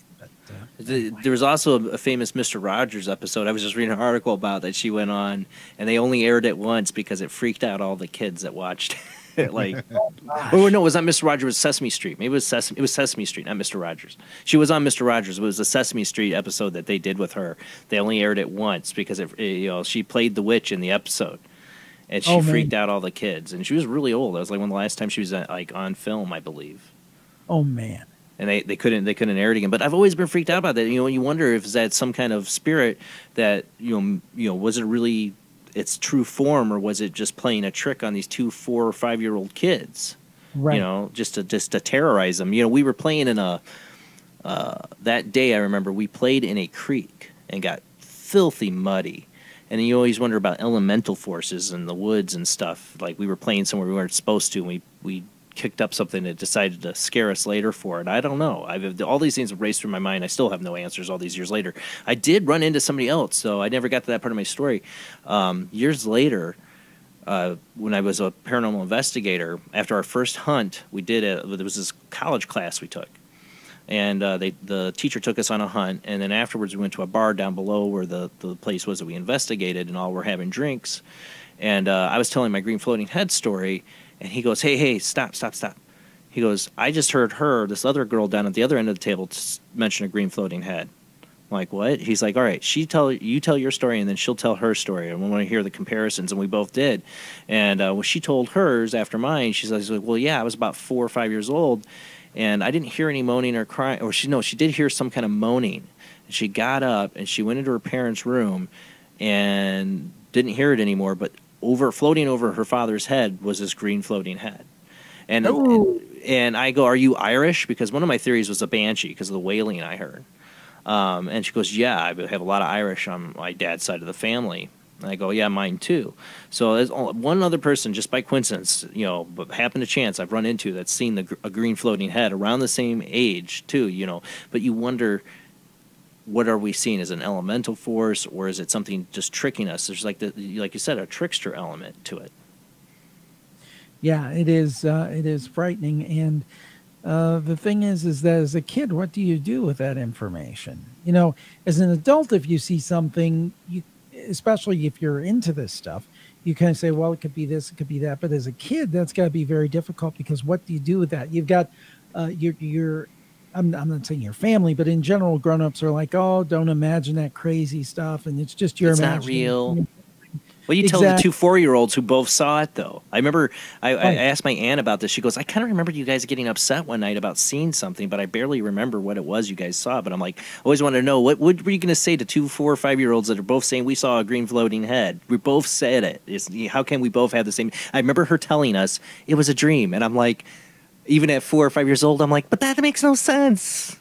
How can it be a dream if we both saw it? I remember saying that and just being ignored, And so ever since then, seen it, when you see a green floating head, it changes your perspective completely. That if I can see a green floating head flying through the room, me and another person, I know it's real. I never forgot it. My cousin wrote it off as a dream. I never did. Here's the thing, though. I'll throw this out here, and I don't know if you've ever thought of this, but with that experience, we've had people who have had weird and frightening dreams where they felt they were being visited by something or they were having a premonition dream, and two people have the same dream. Oh, yeah. So the question being, is it really a real dream as we think about it, or is it some kind of dream, but there's a real visitation or something? Right. Or could have it been your floating head story? Could have it been a dream, but not a classic dream, but some dream where some kind of spirit or something was visiting both of you? It was physical. I remember hitting the floor, rolling out of that bed. I've always known it wasn't a dream, but I get that. I mean, I've shared a dream with my wife before. Speaking of, you do multiple different podcasts. You got a new one out. You do with your wife on True Love. Is that what it is about? Yeah, it's basically like take the concept of Campfire, put the ghost stories away, and we talk about how people meet. And kind of there is a certain bit of serendipity. It is. I really believe that. Yeah, there's like fate involved and people who met who shouldn't have met, but they met and they've been together for 30 years or 10 years or 20 years or 5 years. It's called Soulmate Stories, and it's at soulmatestoriespodcast.com and on all the major podcast outlets. And it's me and my wife, and it's a lot of fun. We've done about 10 episodes so far. We had a unplanned break with my wife's pneumonia, but we're going to put out a new show this week. But great stories where one lady who got engaged within 3 hours, and she's been married now for 40 years. Got engaged in 3 hours of meeting somebody? Yeah. And ended up being married for 40 years now. But the thing is that there does seem to be almost a supernatural element to it, which really wasn't the plan when we started this. It was like, okay, this is not really a paranormal show. This is just about how people meet and their story of being together.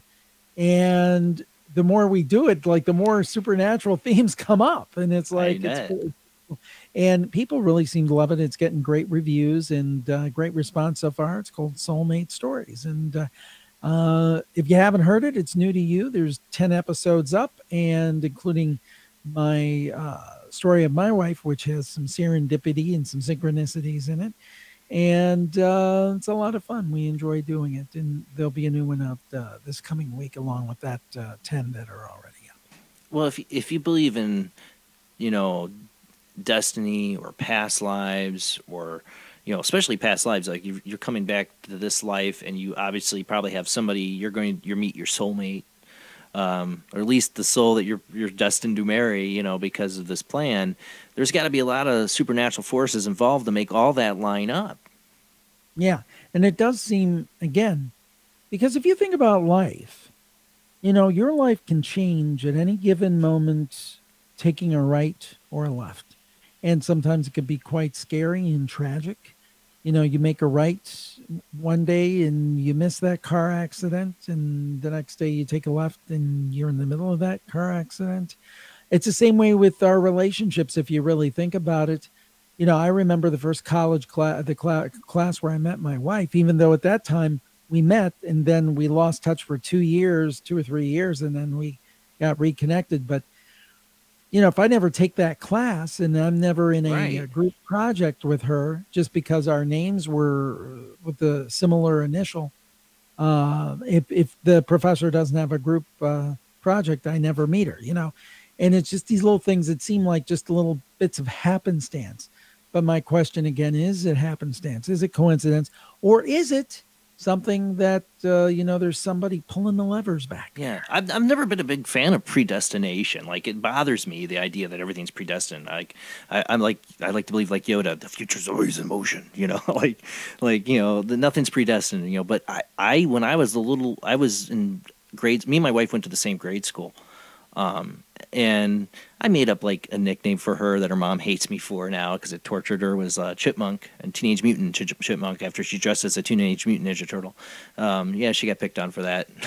Her mom was not happy years later when she found out I was the guy who came up with that nickname. But when we were kids, and now you just blasted it on the radio, Jason. Oh, it's been mentioned before. She's asleep now.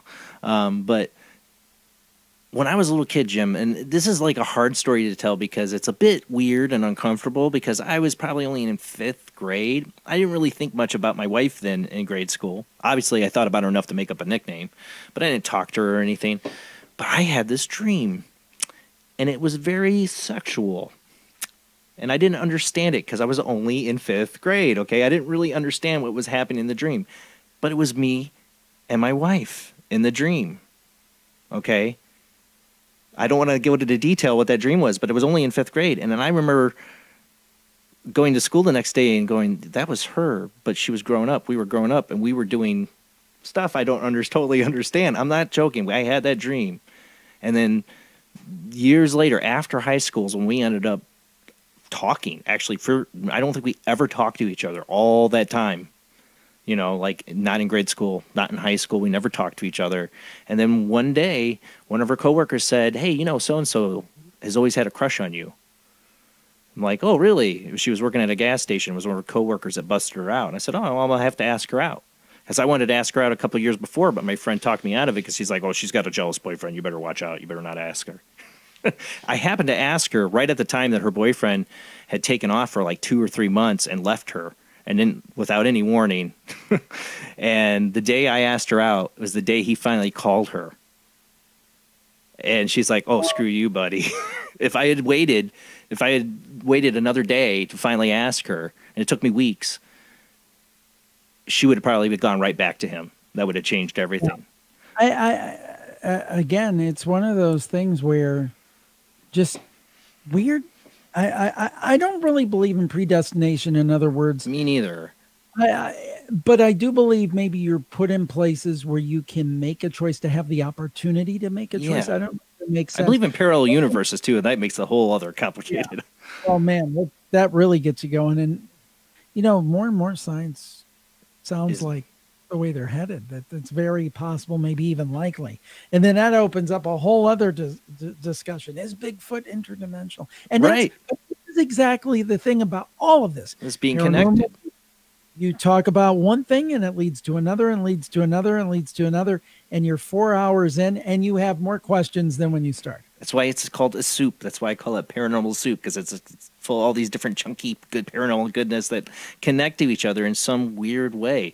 You know, the other weird thing, I mean, I remember when I had first asked my wife out, I had like this suddenly, it was the daytime, I was at work, and I suddenly had this like striking vision in my head of us at this place I used to go camping, Red River Gorge, Kentucky. I'd been there several times, and I just had this sudden vision in the middle of the day, it was the day after I asked her out, of her going down this trail, and she turns and looks at me. I can remember exactly what she's wearing in the vision. It was just a daytime vision.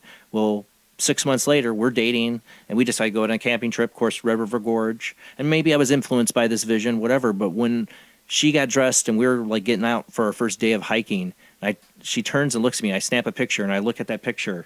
I go, oh my God, this is the vision. She's wearing a bandana just like I saw her in the vision. She's wearing exactly the same clothes. I thought it was just my imagination, like me picturing what we should do. But it's like, I just asked her out, you know, it was just like it wasn't even really thinking about it. Just this vision came to me. I wasn't thinking about us going on a camping trip. It just came to me. And then we are 6 months later, and it's exactly like I saw in my mind. You know, again, predestination, I don't know. I mean, it's suddenly like, oh, yep, you're going down this path. This is what it's going to look like. I don't know. It's just one of those weird things. It is. It's very strange how it works. But it happens. Yeah. I mean, and I'm glad it does. I mean, if it's predestination, I'm fine, I guess. I mean, I wouldn't change anything. If somebody's like, go back in time, you could change stuff. I wouldn't want to change. I would be like, don't touch a thing. Don't step on a butterfly because of my children. You know, if it wasn't for this predestination, I wouldn't have my children I am absolutely in love with, and I couldn't imagine my life with. If I had a time machine, I would not want to go anywhere in my timeline to screw that up, you know. So if there's predestination, thank you. It gave me my wife and gave me my children, you know. So it's crazy. That's why I think there's a paranormal force in what brings us together. Yes, indeed. I do agree. I think that's why we're all so interested in this stuff. Now, the other podcast you do, I want to make sure we get this out here before we end tonight. You do I'm sorry, Jim, I forgot the name of a crime podcast. Yes, the other free podcast I do that'll be of interest to this audience maybe is called Jim Harold's Crime Scene. I interview a lot of authors and experts about different cases that they have followed. And you can find that show and the Paranormal Podcast and Campfire on all the major podcast apps, Spotify, Apple Podcast, iHeartRadio, so forth and so on. And then also at my website, jimharold.com, jimharold.com. You can find everything there. That's the hub. But if you have any podcast app, pretty much any, we're on Pandora as well. Most of the shows are, the two big ones at least. So pretty much any audio app you have. And then I have a free app, and it's called Jim Harold Spooky Studio, and that's for iPhones, iPads, and also for Android. So you can get that for free, and my free shows are on there that you can listen to at no charge. And then I do have plus shows if you want to, if you become a super fan. But I always direct people to the free stuff. There's plenty of free stuff to listen to. And, well, we've been doing this for 14 years now. So it seems like somebody's listening. Somebody likes it. And I hope that you will too if you give it a try. And also Campfire. If you love spooky stories, that's the show, Jim Harold's Campfire. And you can look it up and you will certainly find it, whether you Google it or find it on those podcast app or on the Spooky Studio. I listen to the Campfire. That's the number one that I totally love. But I want to listen to the crime one because, I mean, crime, heck, that can lead down to some paranormal questions sometimes. Did you ever cover, I wonder, did you ever have on one of the crime ones the Lisa Lamb case? Is that the one where she was trapped in the water tank? Is that the one? Yeah, where they did the elevator video footage. Yeah, that is extremely strange. We did talk about it. The Cecil Hotel, yeah. Or Yeah, Stay at Maine. Oh, that is so weird. This poor woman ended up being drowned in this water tank that she couldn't possibly herself Took have all of her opened. clothes off. And the other thing was there's all this weird elevator footage. It just really super creepy, super scary. And sometimes the true crime stuff can be a lot scarier than the paranormal stuff. Yeah, that one to me has a paranormal element. It's to me a crime that went unsolved, and everybody knows I'm still so curious about it because they ruled it a accidental death, and like to the hints of suicide. But she got through two secured areas, stripped naked, and went into the water tank. Which, by the way, that water tank was the water tank for the building, and people were bathing and drinking that water her body was in that whole time. It's pretty disgusting. Yeah. Yeah, Cecil Hotel. Look it up, people, if you haven't heard me talk about it before. I'm sure you have. Also, where Richard Ramirez, the Night Stalker, liked to stay as he killed people. So it's what they based American Horror Stories Hotel after. Yeah, dark situation, definitely. Well, those are, that's why I love. There's so many different topics. Thank you so much, Jim, for being on the show tonight. It was a true honor to have you back on. It's been a lot of fun. I've really enjoyed being with you and Jamie and Robin. Really appreciate your time tonight and your audience's time tonight. Hope you check out the show. We had some amazing phone calls into the show tonight, too, I have to say. Some really good phone calls.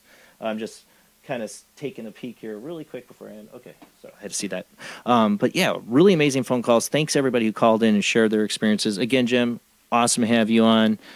Check out, tell a friend, as you always say. Tell a friend about Paranormal Soup. Tell a friend about Jim Harold, the Campfire, and the Paranormal Podcast. Tell a friend. Jim, you always say that on the show. I need to say that more on mine. That's how you help our shows, me and Jim's. Tell a friend about our shows. That helps us more than anything. Next week, Barbara Patron, we're going to have on. She's going to be doing readings. You can call into the show. She's going to give many readings.